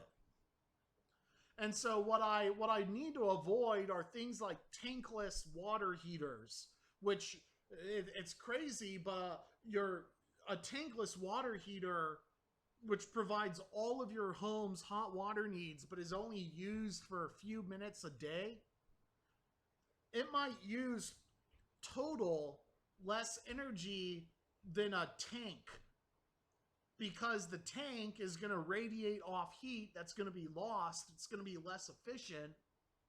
But a tank water heater can operate at a lower power level throughout the entire day, whereas a tankless water heater might spike your electric load. And so actually, you could get more and more complicated, or you could say, okay, well, I'm going to have an electric tank, and that's just going to give me a flat load, but then I'm going to have a secondary tank that's powered by a tankless water heater, and that's going to, whenever I have a surplus, my tankless water heater is going to kill the surplus and preheat the water for the electric tank, and you can kind of see how you can start smoothing out your power demand that way. But let's do it dumb first. You know, let's just say, okay, well, no more tankless water heaters for electric. We're going to go back and we're going to do an electric tank water heater instead. And, you know, and let's not assume that the homeowner is going to be making any adjustments to their power at night, that they're going to have that average load throughout the day. And really what that means is they're going to not have the load they would have when the solar array's on, and they're going to be drawing more of that power out of their battery bank at night. And whether that is a uniform draw throughout the wee hours of the night, or a whole bunch of load at between 7 p.m. and midnight, and then not a lot of load between 1 a.m. and 7 a.m., well, generally it's going to be the same amount of energy out of your battery bank. Now, that's not the whole story. This is the high-level view of it. What we're going to do is we're going to take our month-by-month electric usage, divide by the number of days in the month, and that'll give us the number of kilowatt hours per day. You divide by the number of hours in a day, and now we have our home's average power draw for every single hour of the day. And what we see is it's going to be more in January, less in February, less in March, more in May, more in June, even more in July, even more in August, And then as fall drops, our demand drops as well. And so at that point, we go back to our PV watts exercise and we say, okay, we have our system output. Let's go ahead and add another column to it and get our consumption. And so we have our system output in watts and our hourly consumption from our previous slide in kilowatts. And as long as we go in and make this kilowatts or make this watts, we can subtract the two and get an idea of the state of charge of our battery. And so what we're going to do is take our PV watts model and then we're going to build on that. We're going to say, okay, well, let's just assume our battery bank size is 120 kilowatt hours. That's a lot. And so our battery bank is going to start out at 120 kilowatt hours. And on January 1st at midnight, our average consumption is 2 kilowatts. And remember that 2 kilowatts comes from our monthly data divided by the days in the month, divided by the hours of the day. That gets us to our 2 kilowatts. And our PV watts calculation is telling us that our PV watts calculation is telling us that we started out with 120 kilowatt hours. We've drawn 2 kilowatts out of it with no production. So now our battery bank size is 118. And then the next hour, we draw another 2 kilowatts and another 2 kilowatts and another 2 kilowatts. And our battery level begins to drop and drop and drop until our solar array turns on. And once our solar array turns on, we can see that our battery bank, our draw is 2 kilowatts, our production is 2 kilowatts, it remains stable. Our draw is 2 kilowatts, our production is 5 kilowatts, we start to recharge the battery. And then at this point, once our battery size hits the top, you have to do some Excel programming to make sure that if you're charging your battery and it's exceeding the capacity of the battery bank, the maximum that you can store in the battery bank is the maximum size up here. And so I'll just do like an if statement so that, you know, if the battery level is greater than the starting size of the battery bank, then make this column the starting size of the battery bank. Otherwise, keep adding or subtracting as normal. And you can take that column and extend it for every single hour of the day, every single hour of the year, and therefore get an idea of what your battery bank size should be, with the mindset that this column should never be negative. You can't have negative energy in your battery bank. If you did, you could get the Nobel Peace Prize or something for generating, you know, a new form of energy. But we can't have a negative battery level.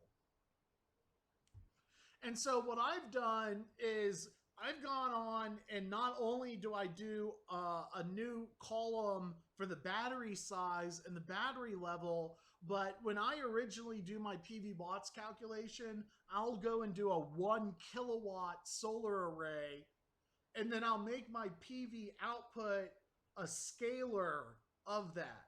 And so if my array size is 22 kilowatts, I'll do 22 multiplied by this column to give me that column. And that way I can kind of fiddle around with my array size, and I can fiddle around with my battery bank size, and then I'll do a search for my minimum battery level for the entire year and start to understand how deeply my battery bank will discharge based on my array size and my battery size. And for the time being, because I have not added a generator, I'm going to just allow a theoretically negative battery bank. And so at this point, I have a toggle for my array size, I have a toggle for my battery size, I have my consumption modeled, I have my production modeled, and what I do is simulate a couple of different array sizes and a couple of different battery bank sizes and look at how deeply I discharge that theoretical battery bank. And so here I have a 90 kilowatt hour battery bank and a 90 kilowatt hour battery bank. And this is actually a typo here that I fix on the next slide. So kind of ignore this bottom one. In fact, let's just go and proceed to the next slide here. So I have a 90 kilowatt hour battery bank, a 90 kilowatt hour battery bank, and a 90 kilowatt hour battery bank. And then over in the next column, I increase the size of that battery bank to 122. And then the different rows, I have a 28 kilowatt solar array, a 28 kilowatt solar array. Then I have a 22 and a 22 and a 15 and a 15. So I have 3 different simulations. And what I can see is on this large array with a 90 kilowatt hour battery bank, I get down to minus 94. And then if I increase my battery size by about 30 kilowatt hours, I go from a minus 94 to a minus 62. You know, all I've done is increase the minimum level by the amount that I've increased my battery size. So, you know, kind of a 1-to-1 gain there. You know, not very impressive. Here I've gone and I've shrunk my array from 28 kilowatts to 22 kilowatts. And what I can see is that, yeah, my array size means that my theoretical battery, because it doesn't have as much power, it gets down to a lower level. But here's the thing. I go from 28 to 22, and I drop by 30. I go from 22 kilowatts to 15 kilowatts, and my battery bank drops down to negative 758. And so by upsizing from 15 kilowatts to 22 kilowatts, I dramatically reduce the size of my needed theoretical battery. And then if I go from 22 to 28, you know, the difference between these two numbers is 600. The difference between these two numbers is 30. You know, I get a lot of gain by going from a 15 kilowatt array up to a 22 kilowatt array, but I don't really gain much from going from 22 to 1 more pallet and doing 28. So this is 2 pallets, this is 3 pallets, this is 4 pallets. I gain a lot in battery size by going from 2 pallets to 3 pallets, but I don't gain a lot from going from 3 pallets to 4 pallets. Now let's look at our battery bank size. If I go from a mid-sized battery to a large battery, I only gain by however many kilowatt hours I add. You know, same here and same here. So the size of my battery bank is really not really determined yet, but the size of my solar array is. Like 22 kilowatts is a good solar array size. So we know what our solar array size should be. 28 kilowatts is a little oversized. 15 kilowatts is a little undersized. You know, the 3 pallets of modules is a good solution. And we still have to explore that negativeness in our battery bank. So if we went and we charted every hour of the day what our battery level would be, what we see is it's just like it's showing negative numbers here. Our battery bank is up at the top, and then it gets through a series of cloudy days where it drops down and goes negative. And then the sunny days kind of recover it back all the way up to the top, and then it drops down and then gets recharged in one day, and then it drops down and it gets recharged a day, and then we go through another period of multiple days of overcast weather. Then a sunny day comes up, and then it goes back down, and then another sunny day comes up, and eventually it recovers. So we get kind of this shape. Well, at this point right here, that's when we're going to crank our generator and drive our battery bank all the way back up to the top. And so instead of having a negative battery bank, we use our generator to play free safety.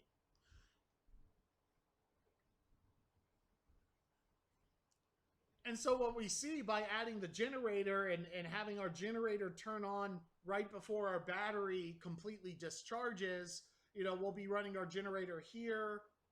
We'll be running our generator here. We may or may not be running our generator right here. We may or may not be running our generator right here, but we can use our generator to protect our system and drive it all the way back up to the top. So it becomes a matter of generator runtime. And what we can see is by the time you get into March and April, you're not really needing to run your generator at all. And the summertime is usually okay too. Although you do get some blips in weather. That might be like a hurricane coming through and making the skies be overcast for a week-long period. In this case, it's 2 days. And then as we get back into our wintertime months, we start getting into the cloudier weather system. And then another very cloudy weather system. And so instead of having a battery bank that would be like 200 kilowatt hours, we have a generator instead.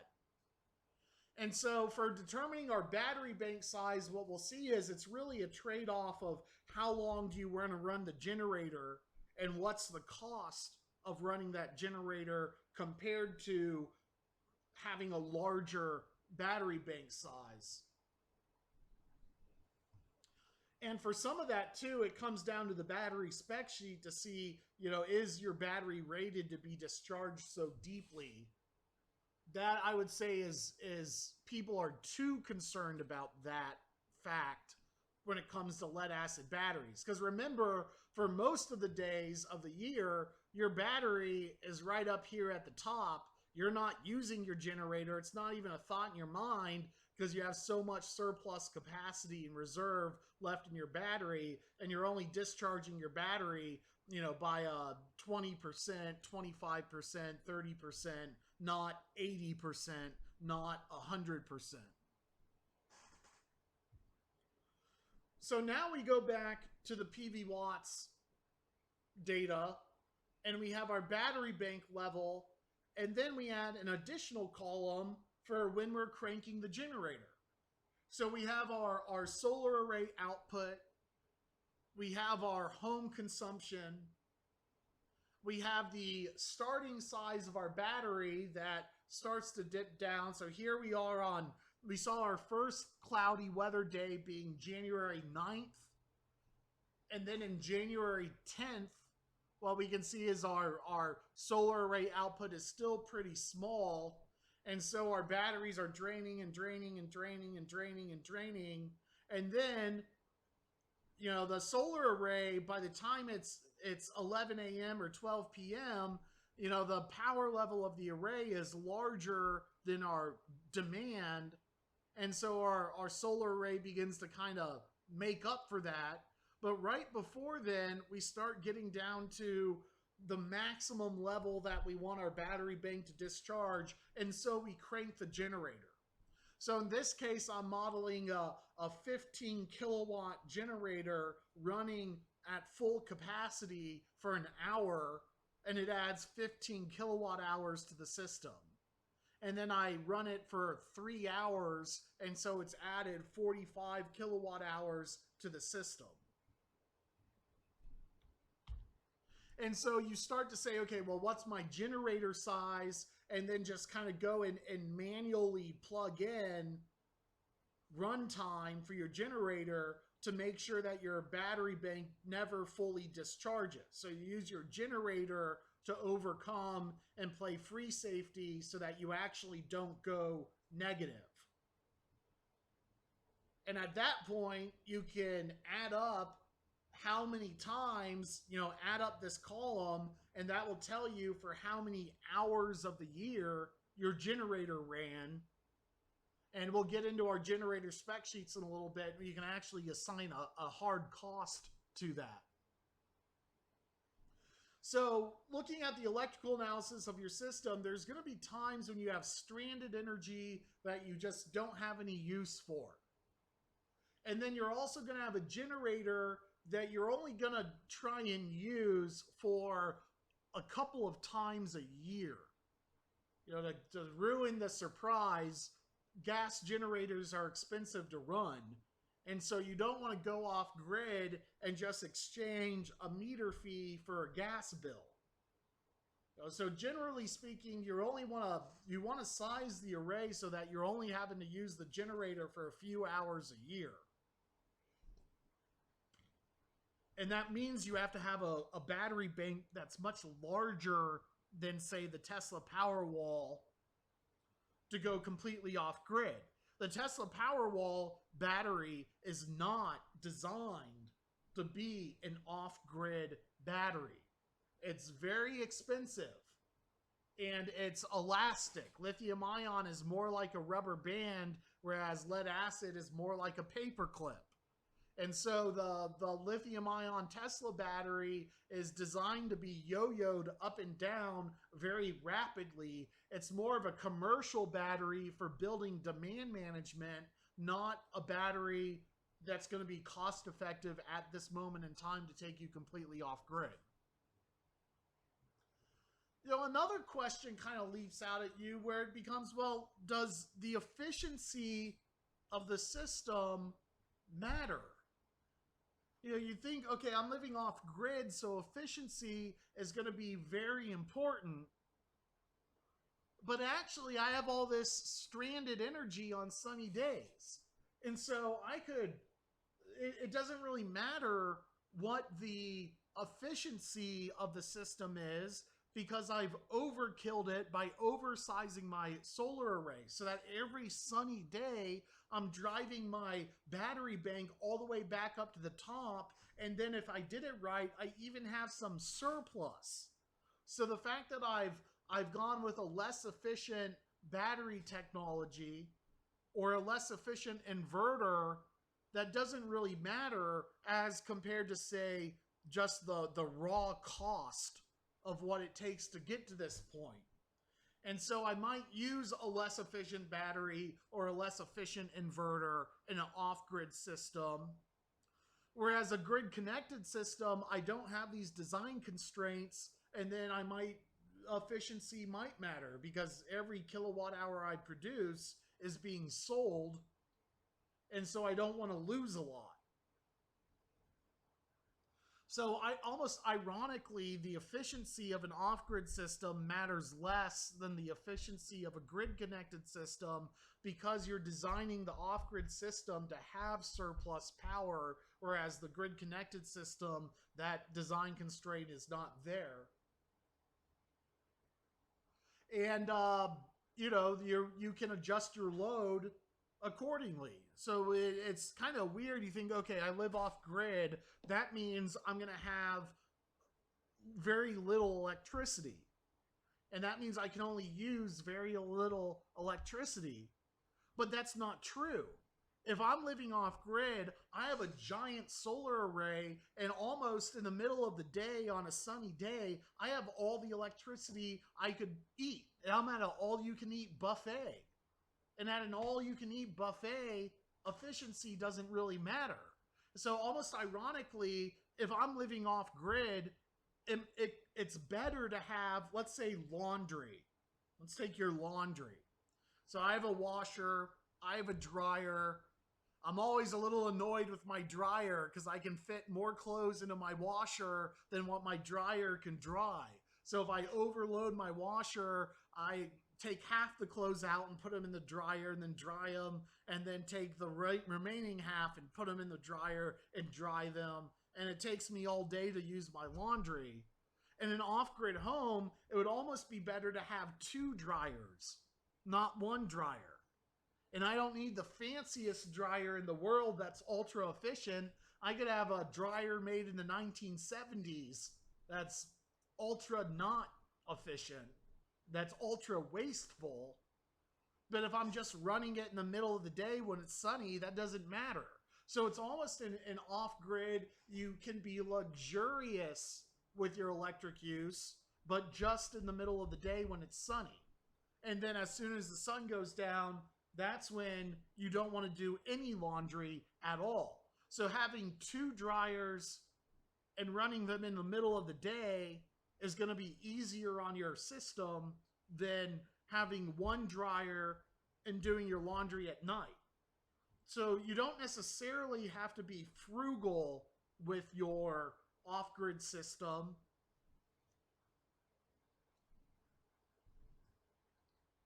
You know, other factors come into play more than efficiency does. The upfront cost of the system comes into play more than the efficiency does. And keep in mind, a lot of your large off-grid customers, you know, they have deeper pockets than the average American, and that means they're probably going to be as concerned with other lifestyle issues that they want to avoid. Like if I have a generator, I might be able to get away with a small generator that runs for 6 or 7 hours a day in the wintertime.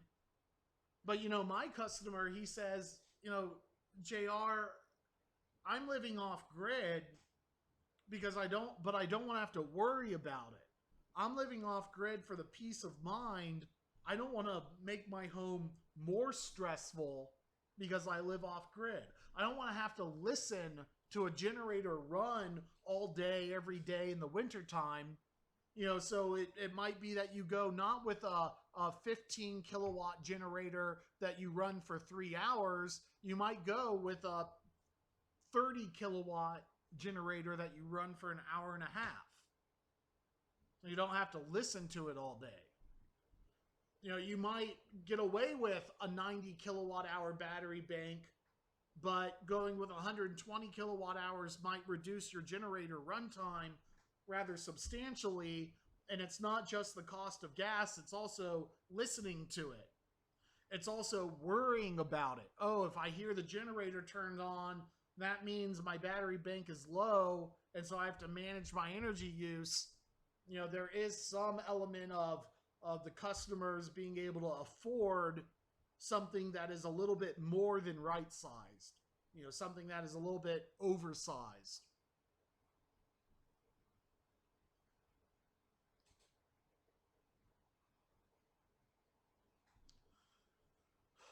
So efficiency is not as important in an off-grid system as just the raw upfront cost. That is a real financial consideration that you're going to have to overcome. And that leads us to our next topic of discussion, which is battery selection, because the batteries are the most expensive system part. You know, when I do a off-grid residential system, that might be let's just say $50,000 scope. Out of that $50,000, 2 pallets of solar modules may only cost me $8,000, whereas the batteries are going to cost me $20,000. You know, the batteries, it's weird. Solar panels are cheap now. You know, when I got into the industry, one pallet, 8 kilowatts of solar modules would have cost me back in 2008, $24,000, $25,000. You know, now a pallet of solar panels cost me, if I go bargain bin hunting, $4,000 instead of $25,000. So comparatively, solar panels are cheap. Batteries are what's expensive. Upfront cost is the primary hurdle for living off grid. The upfront cost of the batteries is what we really need to drill down on and focus on. You know, the Tesla Powerwall is a lithium-ion battery, and it's not a high-end lithium-ion battery. It's a low-end lithium-ion battery, and it's a small battery, and it's expensive. You know, if I just need a small battery to hang out and always be fully charged and just be there to kick in during a 20-minute power outage, the Tesla Powerwall is a maintenance-free battery. I don't need to worry about it. If I'm trying to run my whole house off grid and I want to use the Tesla Powerwall, that might cost hundreds of thousands of dollars at this time and not be cost effective. Now, you know, when I got into the solar industry, I had no clue that the cost of solar would drop by 90% over 10 years. And if lithium ion batteries do the same thing, then 10 years from now, I'm going to be telling you to forget lead acid and just go with lithium ion. But at this time, if you want to take a whole entire house off grid, lead acid is what is going to get you there in terms of overcoming that upfront cost.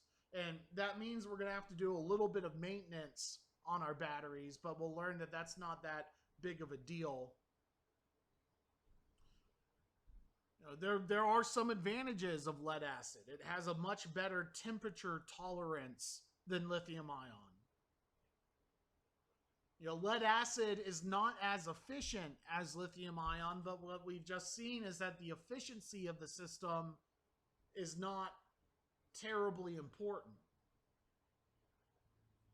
So let's learn a little bit about lead acid batteries. You know, perhaps one of the more shocking things about lead acid is that there's a tremendous range in quality and cost of a lead acid battery, where lead acid battery A may cost twice as much as lead acid battery B, but you might get 3 times as much energy out of its useful life. You know, so there's a broad spectrum of lead acid batteries, which I would say is as broad, if not more broad, than lithium ion. So there's high-end lithium ion that costs 3 times as much as the Tesla Powerwall, which is already an expensive battery.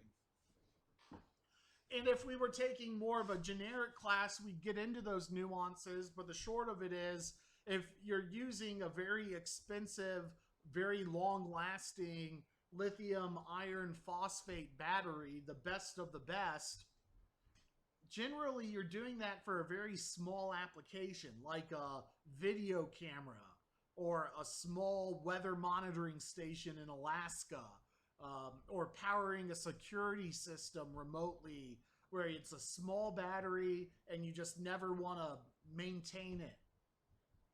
But when we're talking about a whole house worth of batteries, you know, we have to consider other options. And so here's a couple of diagrams for lead acid, and what we're going to come back to these, but what you can just see is the shape of this curve is very different for these 3 different lead acid batteries, all provided by the same manufacturer. So we're going to examine this curve and talk about what is a good application for lead acid. You know, here's the Tesla Powerwall, and it's rated for 13.5 kilowatt hours. You know, 5 kilowatt continuous output. And one Tesla Powerwall costs about $6,600 in material cost. And that comes out to be about $500 a kilowatt hour in material cost. Not in installed cost. It's more than that. But $500 a kilowatt hour in material cost. Now, a Tesla Powerwall is very elastic compared to a lead acid battery. So with lead acid, when you talk about warranty, they're going to say, okay, well, your average depth of discharge is 30%. And so it's going to last for 3,000 cycles. Or your average depth of discharge is 55%. And so it's going to last you 1,500 cycles. Whereas it's more for a lithium ion battery, it's more elastic. So what we see in these curves is that the deeper you discharge a flooded lead acid battery, the less efficient the process you get. 55% gets you 1,500 cycles. 30% gets you 3,000 cycles. Whereas with a lithium ion battery, it would be more like if 30% gets you 3,000 cycles, then 60% will get you 1,500. But we see with lead acid, it starts to kind of fail the deeper you go. We're going to talk more about that in a minute.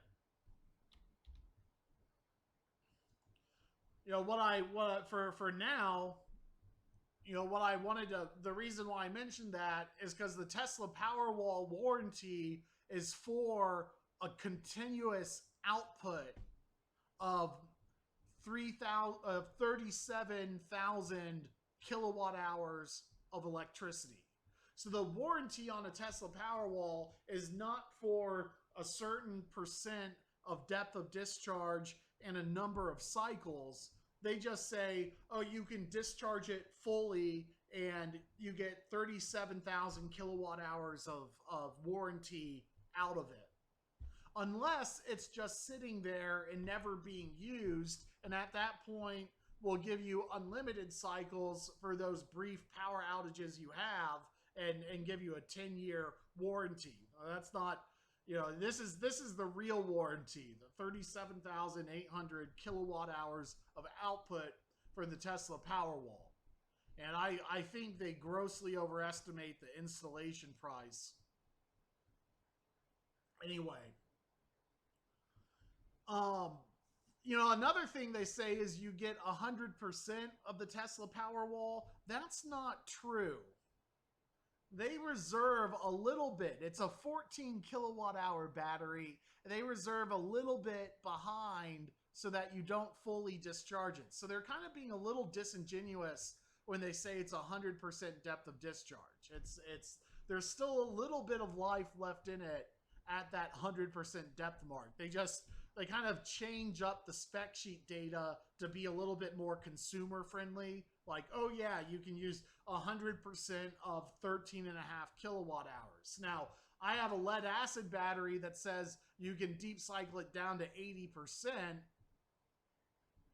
and that might be 122 kilowatt hours. I could tell my customer it's 100 kilowatt hours and it's rated for 100% depth of discharge, just like I could do that with the Tesla Powerwall, and it would get me a little bit further away from its technical capability and a little bit more into something what a consumer can process.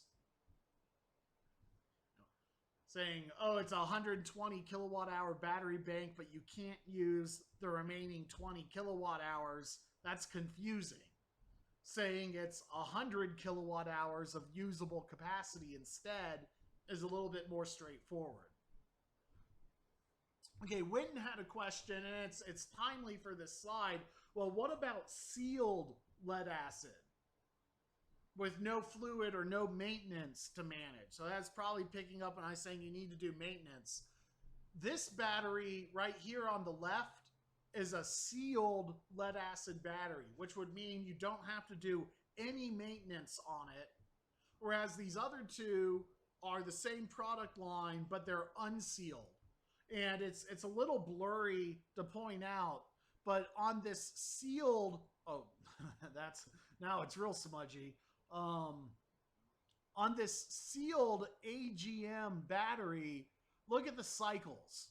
It's only rated for, say at 30%, it's only rated for 2,000 cycles. Whereas you take the exact same battery and you unseal it, at a 30% depth of discharge, you might get 3,000 cycles out of it instead of 2,000 cycles. And so the sealed lead acid is a very cost-effective solution for a battery that is just going to sit there and during 1 or 2 infrequent power outages for the year provide an hour's worth or 2 hours worth of storage. Or a sealed battery with no maintenance would be a good solution for a customer with deep pockets and they don't want to do any maintenance.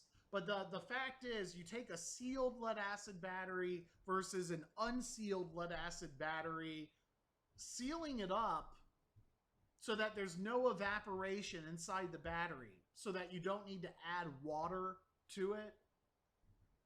The advantage is less maintenance. The disadvantage is less battery life.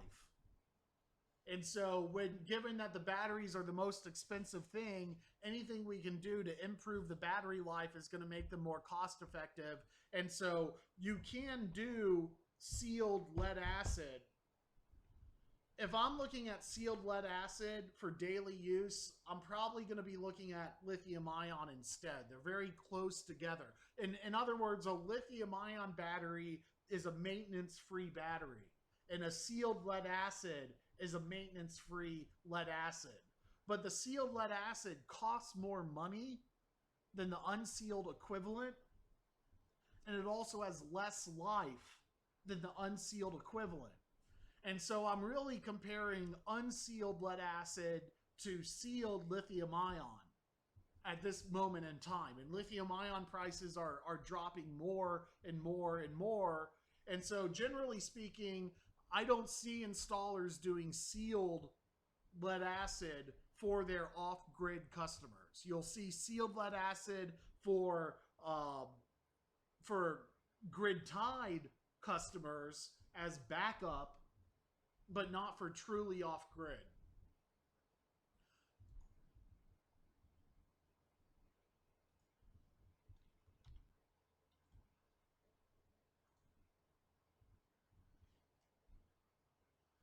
So you look at the Tesla Powerwall and you take that $6,600 of material cost and you divide by 37,800 kilowatt hours, and what you find is that the warranted output of the Tesla Powerwall will cost you 17 cents a kilowatt hour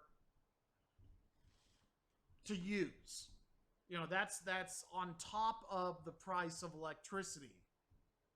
So solar, you know, we just kind of ignore the price of electricity. We say the Tesla Powerwall, the cost of storage is 17 cents a kilowatt hour. That's where if you're being billed 11 cents a kilowatt hour for electricity, and you go and you buy the Tesla Powerwall under the assumption that you'll charge it during the day and you discharge it at night, it's actually going to end up costing you money to do that. And that's where you get the concept of a spiteful battery, where it costs the customer more money, but their goal is to reduce their electric bill. You know, that has to drive power companies nuts. You know, why don't you just give us the money instead? We're already doing the work for you. And some of the reasons are, well, because you give me such a bad deal for my solar outflow that I'm going to be spiteful and not give you any more of my money ever, as little as I can possibly give you. You know, so you get these spiteful batteries on markets where you don't have good solar policy, but that's a grid tie issue. Let's compare this cost to lead acid. We're going to come back to this in a minute. Let's compare the costs for lead acid. Industrial lead acid costs about $2,200 per kilowatt hour of storage capacity. It's rated at an 80% depth of discharge for 2,100 cycles. So immediately that can get confusing. You can say, now wait a minute.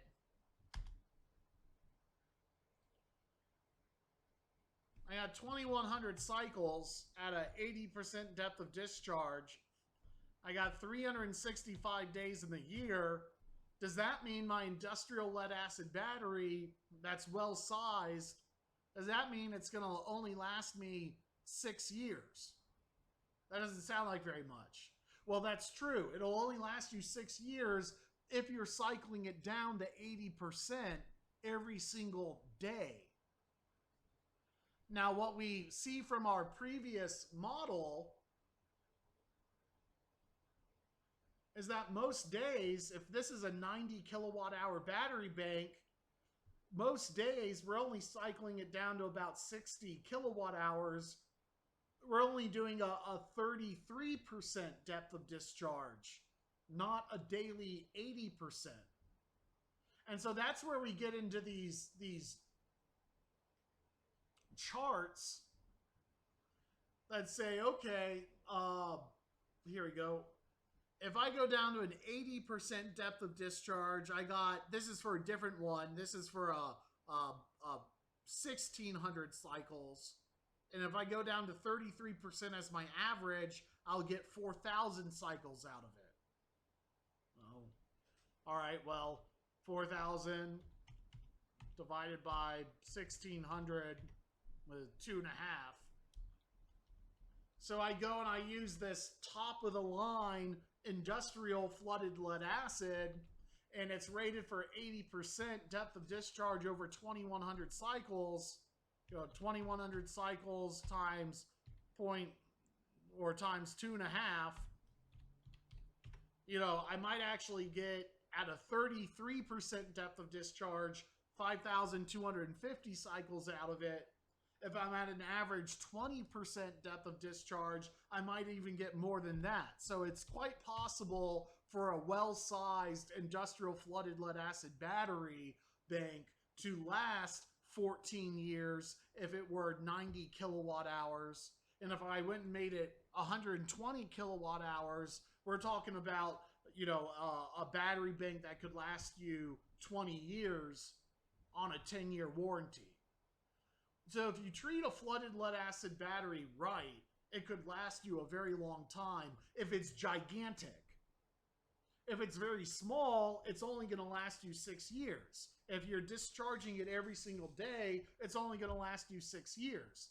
And what's weird is that's not necessarily a bad thing, because if you're buying a battery bank that's 20 kilowatt hours and you're using it fully every single day and it only lasts 6 years, you then go and replace it, and maybe 6 years from now, lithium ion is better than where it is today. Of course, 20 years from now, lithium ion is going to be substantially better than where it is today. So, it really becomes down to a matter of budget, and if the customer wants to do a big battery replacement just 6 or 7 years into project ownership.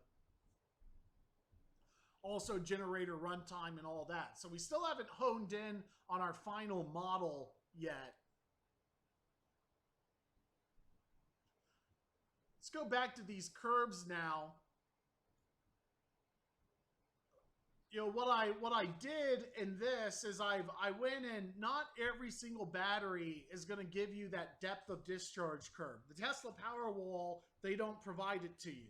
This particular industrial flooded lead acid battery that I like to use, they only give you this cycle sheet of 80% at 2,100 cycles.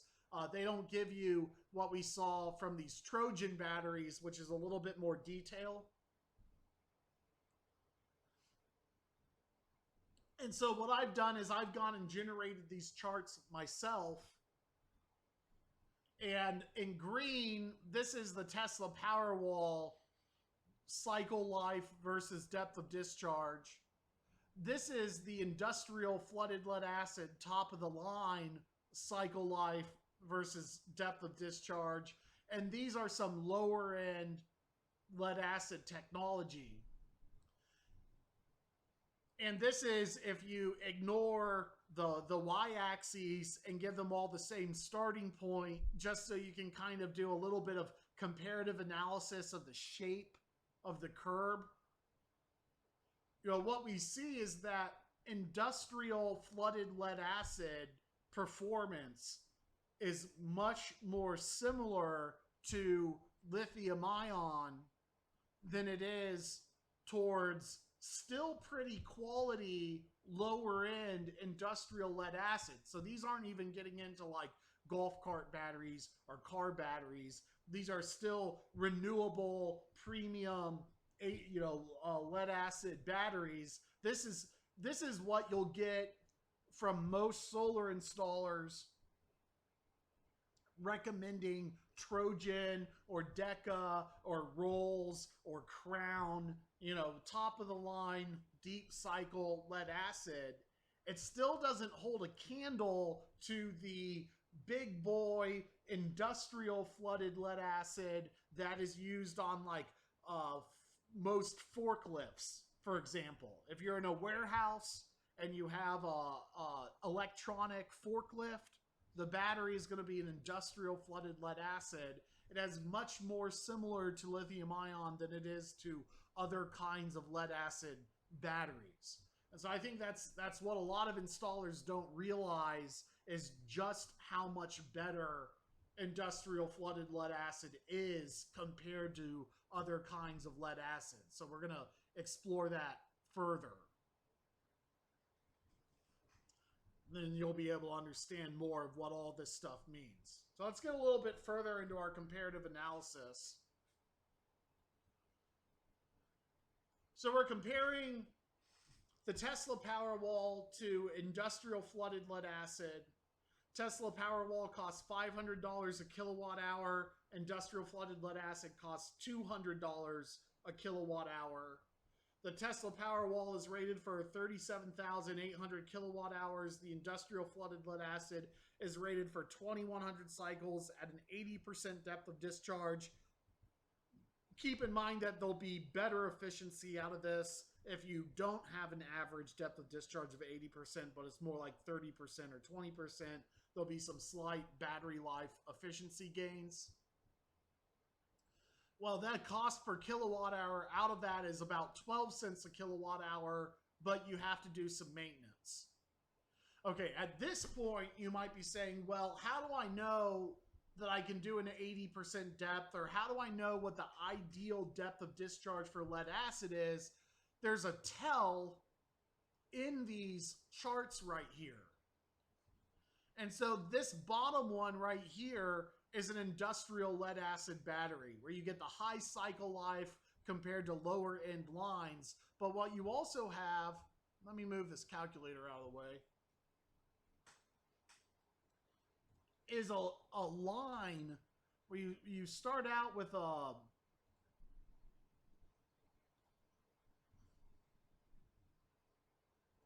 there we go. You start out with this, well, oh, hold on 1 second.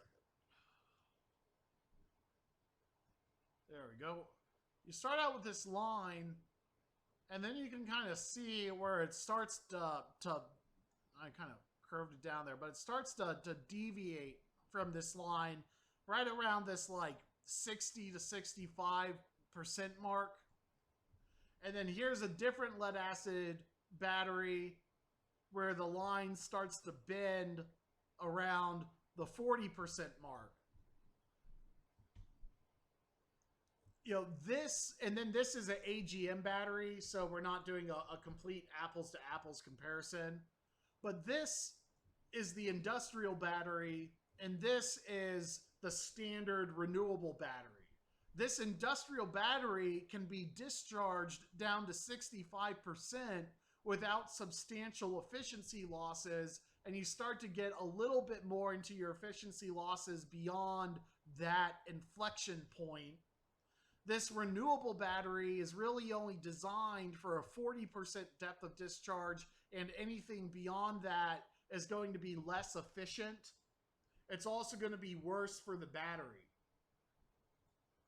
And so operating this battery down in its lower range is going to be worse than operating this battery kind of in that same 40 to 60% range. And that still should be a little bit confusing. We're going to do what we can to clarify that confusion over the next few slides.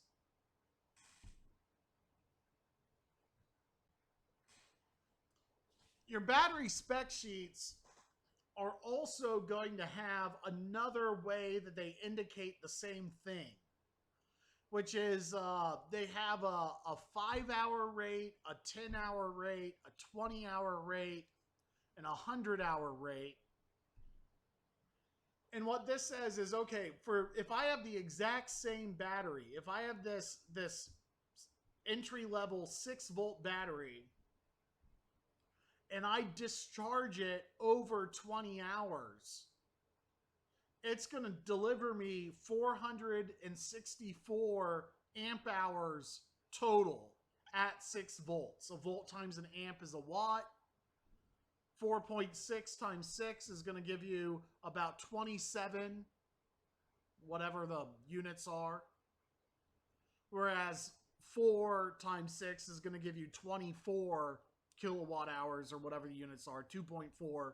So this battery will give me 2.7 kilowatt hours if I discharge it over 20 hours, or it'll give me 2 kilowatt hours if I discharge it over 10 kilowatt hours, or it'll give me 3.6 times 6, it'll give me 20 or 2, less than 2 kilowatt hours if I discharge it over 5 hours. A little bit different way to display this same data, which is if I fully discharge my battery over a fast period of time, it becomes less efficient than if I discharge my battery over a longer period of time. You know, slightly different ways to display the same data, but what we can see is that the quicker I discharge a lead acid battery, the less capacity it has.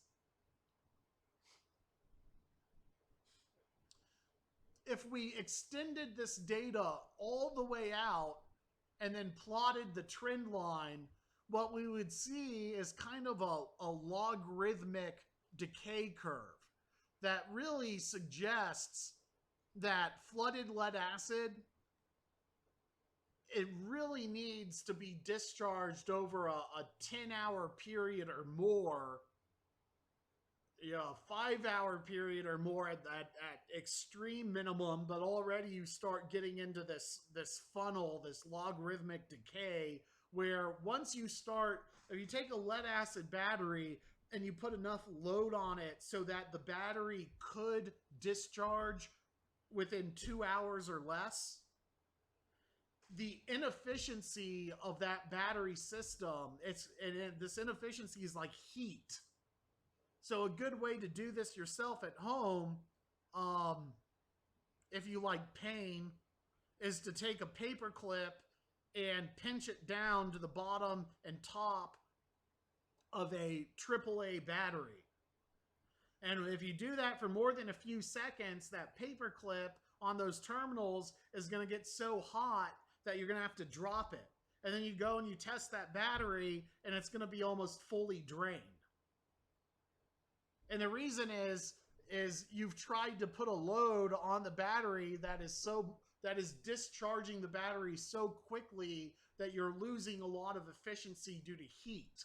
And that's exactly what's going to happen if you discharge a lead acid battery fully in a period of 2 hours, is you're going to generate so much heat that you'll realize you only got a third of the capacity of the battery out of it because of that heat. If you took a longer time, if you took 10 hours or 20 hours, you're not going to generate so much heat, and so you'll get more power output out of your battery. You know, it's not that lithium ion doesn't have the same problems. It's just that lithium ion is like your professional sports player, whereas lead acid is your high school sports player. You know, the lithium ion can be discharged within 2 hours and not generate as much heat. Therefore, it is more efficient. But when you're living off grid, you're living off grid 24/7. You're not living off grid for 2 hours a day. You're living off grid for 24/7. And so the corollary to this is that if you're living off grid and you have a very even and flat electric load, lead acid is fine. If you have the same amount of load discharging every single hour of the day, you're going to have, and you have a well-sized lead acid battery bank that's large enough to handle the load, you get into a cheaper cost of storage. Now, if you took that same lead acid battery and you put so much load on it, such as with a tankless water heater, that it discharged, 60 kilowatt hours in a 2-hour time frame, you're going to lose so much due to heat that you might as well have bought the Tesla Powerwall. And so for commercial batteries where you're trying to turn on the batteries during peak times, the Tesla Powerwall makes more sense. If you're trying to power a tankless water heater that is a 20 kilowatt load instantaneously for 15 minutes or a half an hour, instead of a tank water heater that is, instead of being 20 kilowatts, it's 2 kilowatts, but instead of using it for an hour, you use it for 20 hours. A lithium ion battery bank and a tankless water heater are a much better match than a flooded lead acid battery bank and a tankless water heater. So you have to be aware of how fast you're using the battery. The Tesla Powerwall might be better for rapid cycling, but if you can prevent your off-grid battery from rapid cycling, then you're going to save money by going with lead acid.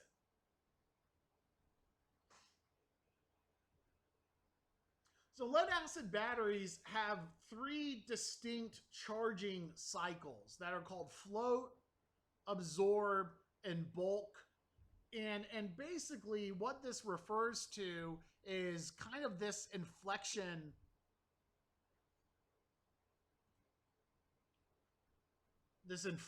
point.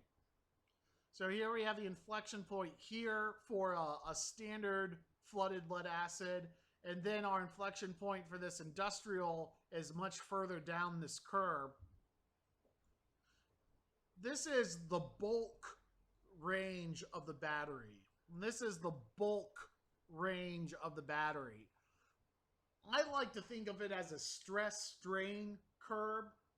Once you get into the bulk region of the battery, it corrodes faster than when it's in this more elastic range.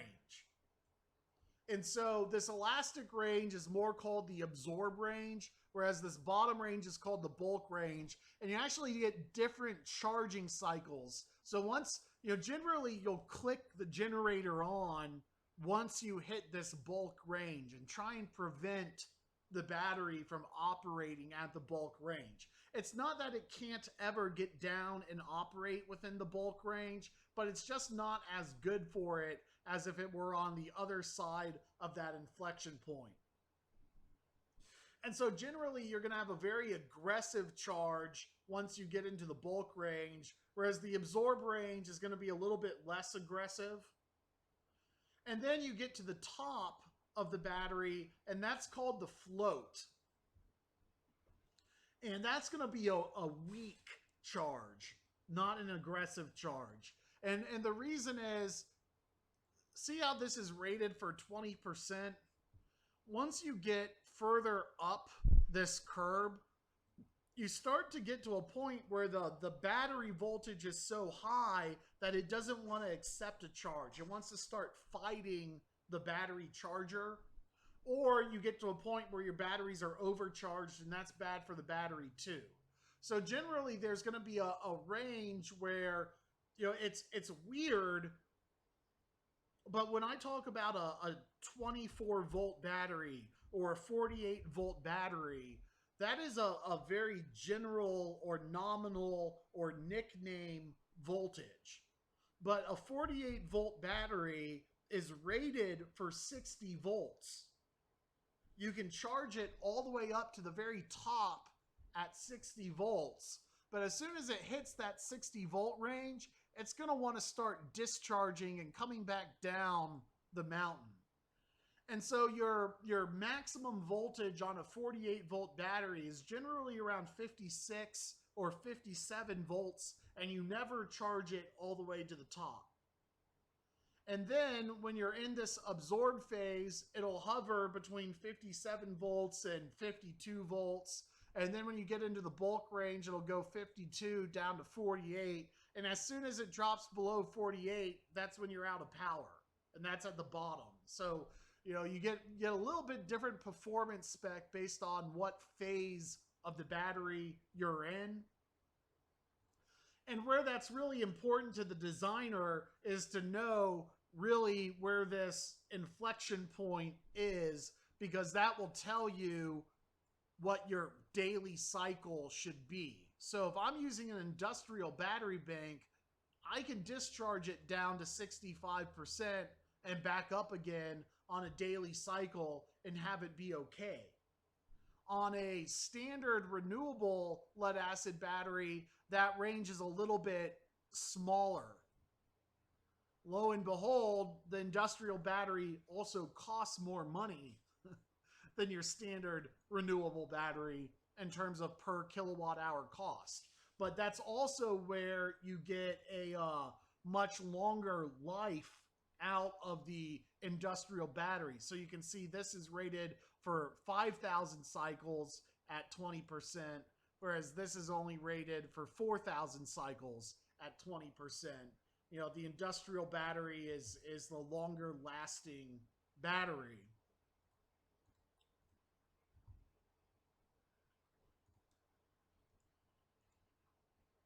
By the way, if you send me an email after class, I make recordings of the program, and I'm happy to give out recordings because I know this can be a lot to take in at once. We're going to talk about that tomorrow. And so now, just by kind of reading the battery sheet, you should be able to get kind of an idea of how deeply you can discharge the lead acid battery without damaging it, and also how to simulate its life.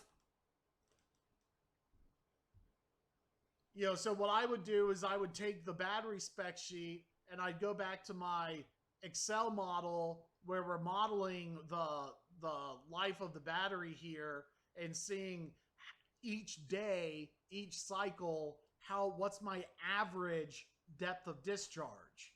And I'd say, okay, well, I'm in my 30% average depth of discharge right here on a day-to-day basis. So I'm well within the range of both my renewable battery or my industrial battery.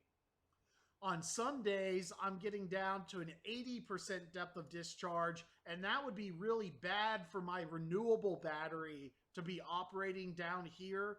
And so I would want to click the generator on at that 40% mark or 50% mark and charge it all the way back up to the top. With an industrial flooded lead acid, I can rate for it not to get below 45%, but 65% or maybe a little bit beyond that before I turn it back on and charge it all the way up to the top. And so what that might mean is that if I use a renewable battery, I have to turn my generator on sooner and charge it back up to the top. Whereas with an industrial battery, I might just let it operate at a lower state of charge until either it discharges even further and gets all the way down to a true 80% depth, or the sun comes back out and recovers it before I get to that point. And so I like comparing the two battery types, comparing like a mid-range lead acid battery to an industrial lead acid battery. The industrial lead acid allows me to go more days in a row before I have to crank that generator. And I might not end up having to crank the generator because 4 days later, the sun might come back out. And so now I'm not just comparing the cost of lead acid to lead acid, I'm comparing the cost of lead acid and running the generator versus a more expensive lead acid.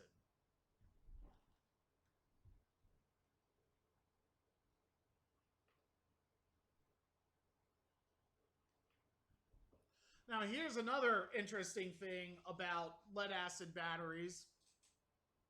You get what you pay for. So here I've taken some kind of a product sheet of lead acid batteries, and then down at the bottom I did just a non-industrial smaller lead acid. And what we see is the pounds per kilowatt hour of industrial batteries are much heavier than the pounds per kilowatt hour of your cheaper lead acid. That means there's less stuff inside these batteries, and it's less quality stuff. And so, you definitely get when you get into industrial lead acid, you get into higher quality components, and that means they weigh more per kilowatt hour. They also means, because of those components that weigh more, they also last longer. And that means it becomes very complicated to move these batteries around. You might need a lift to even pick the batteries up. I mean, some of these industrial lead acid batteries, you might get 15 kilowatt hours in one of these batteries, and at 72 pounds a kilowatt hour, that means one of these batteries can be weighing 800 pounds up to 1,000 pounds each. And so we ran into a problem on our off-grid one where we ordered the batteries to be delivered, and then the shipping company says, you ordered a lift gate, but our lift gate's only rated for 3,000 pounds, and there's 4 of these batteries on a 4,000 pound pallet. We can't get the batteries down the lift gate. And so we had to rent more expensive equipment to be able to grab them off the truck and lift them down. I suppose in hindsight, we could have gotten up into the truck with a lift and kind of rearranged the pallets, or caught it at the time of shipping and had them ship it on 2 pallets instead of 1 pallet, so that we could have gotten down the lift gate and used, like a bobcat instead of a more industrial piece of equipment. And so here's some other installers have sent me some pictures of where they're using their own heavy equipment to pick these batteries up and set them. I particularly like Glenn Burt of Power Guru. He has this hoist and ladder rig so that he can pick up these batteries. Now, these are sealed batteries, and that's why they're tipped over, because they don't leak out. And I asked him, why are you using a sealed battery instead of unsealed? And he said, this is not for an off-grid home. This is just for backup power. And so I said, well, for off-grid, do you use more sealed or unsealed? And he says, I use unsealed.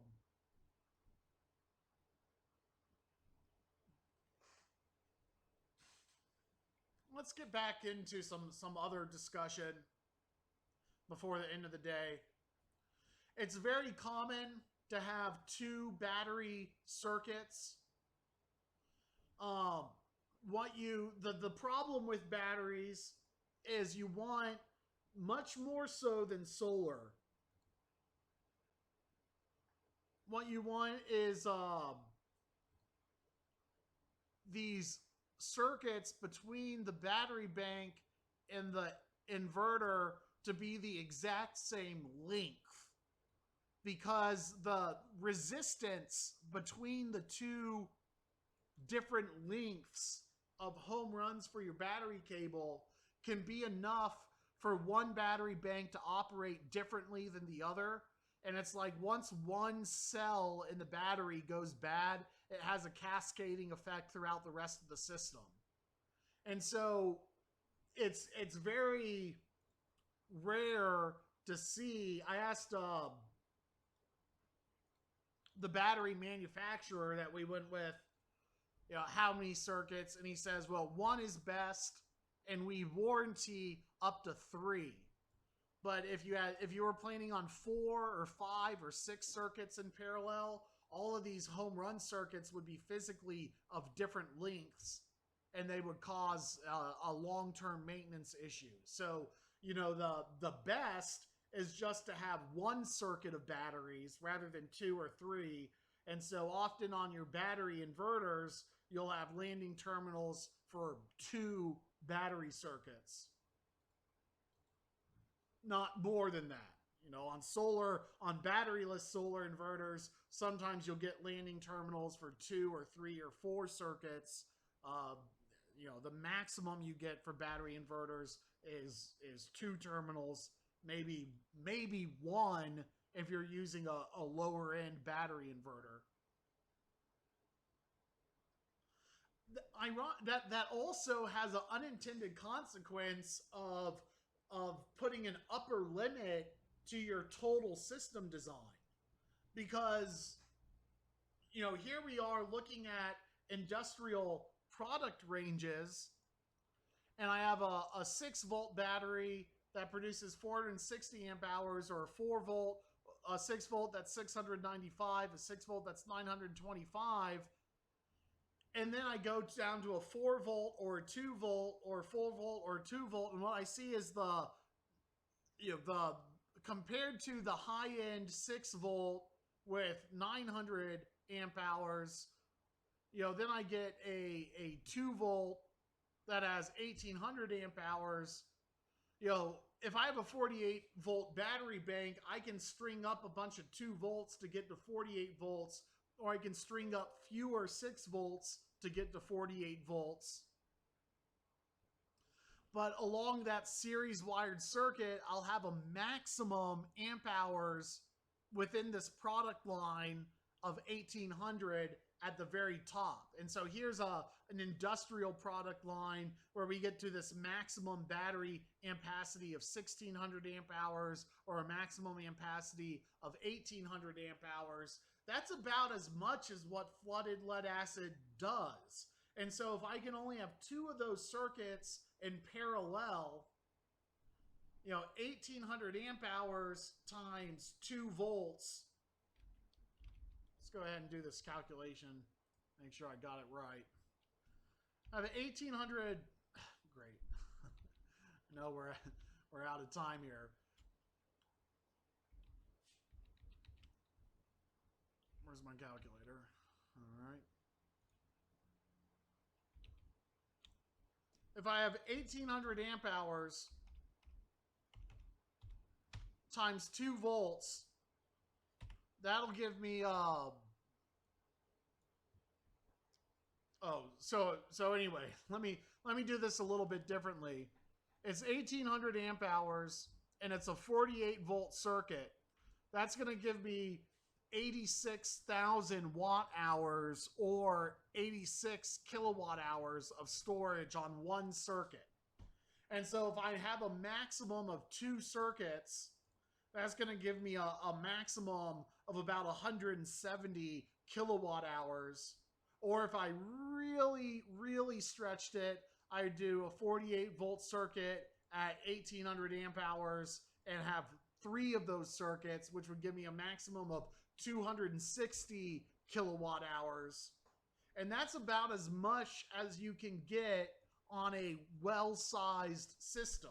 And so eventually, if you're not just trying to power a house off grid, but you're trying to power a 12,000 square foot mansion with an Olympic-sized swimming pool, a hot tub, a steam room, and an electric vehicle charger, and a partridge and a pear tree, eventually you're going to have to divide this stuff up and have separate microgrids within the same property. You're not going to be able to do it all on one battery bank.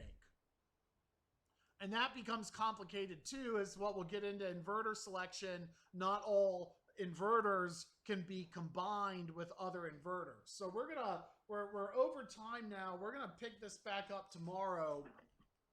But let me just end on maintenance, because we're almost at the end of this section, and then we'll cut to the quiz. Battery maintenance is not nearly as hard as it sounds. All it really involves is taking a pressurized water tank that's no different than like a super soaker and just squirting it into a series of tubes that are sold with these battery banks that handle all the watering for you.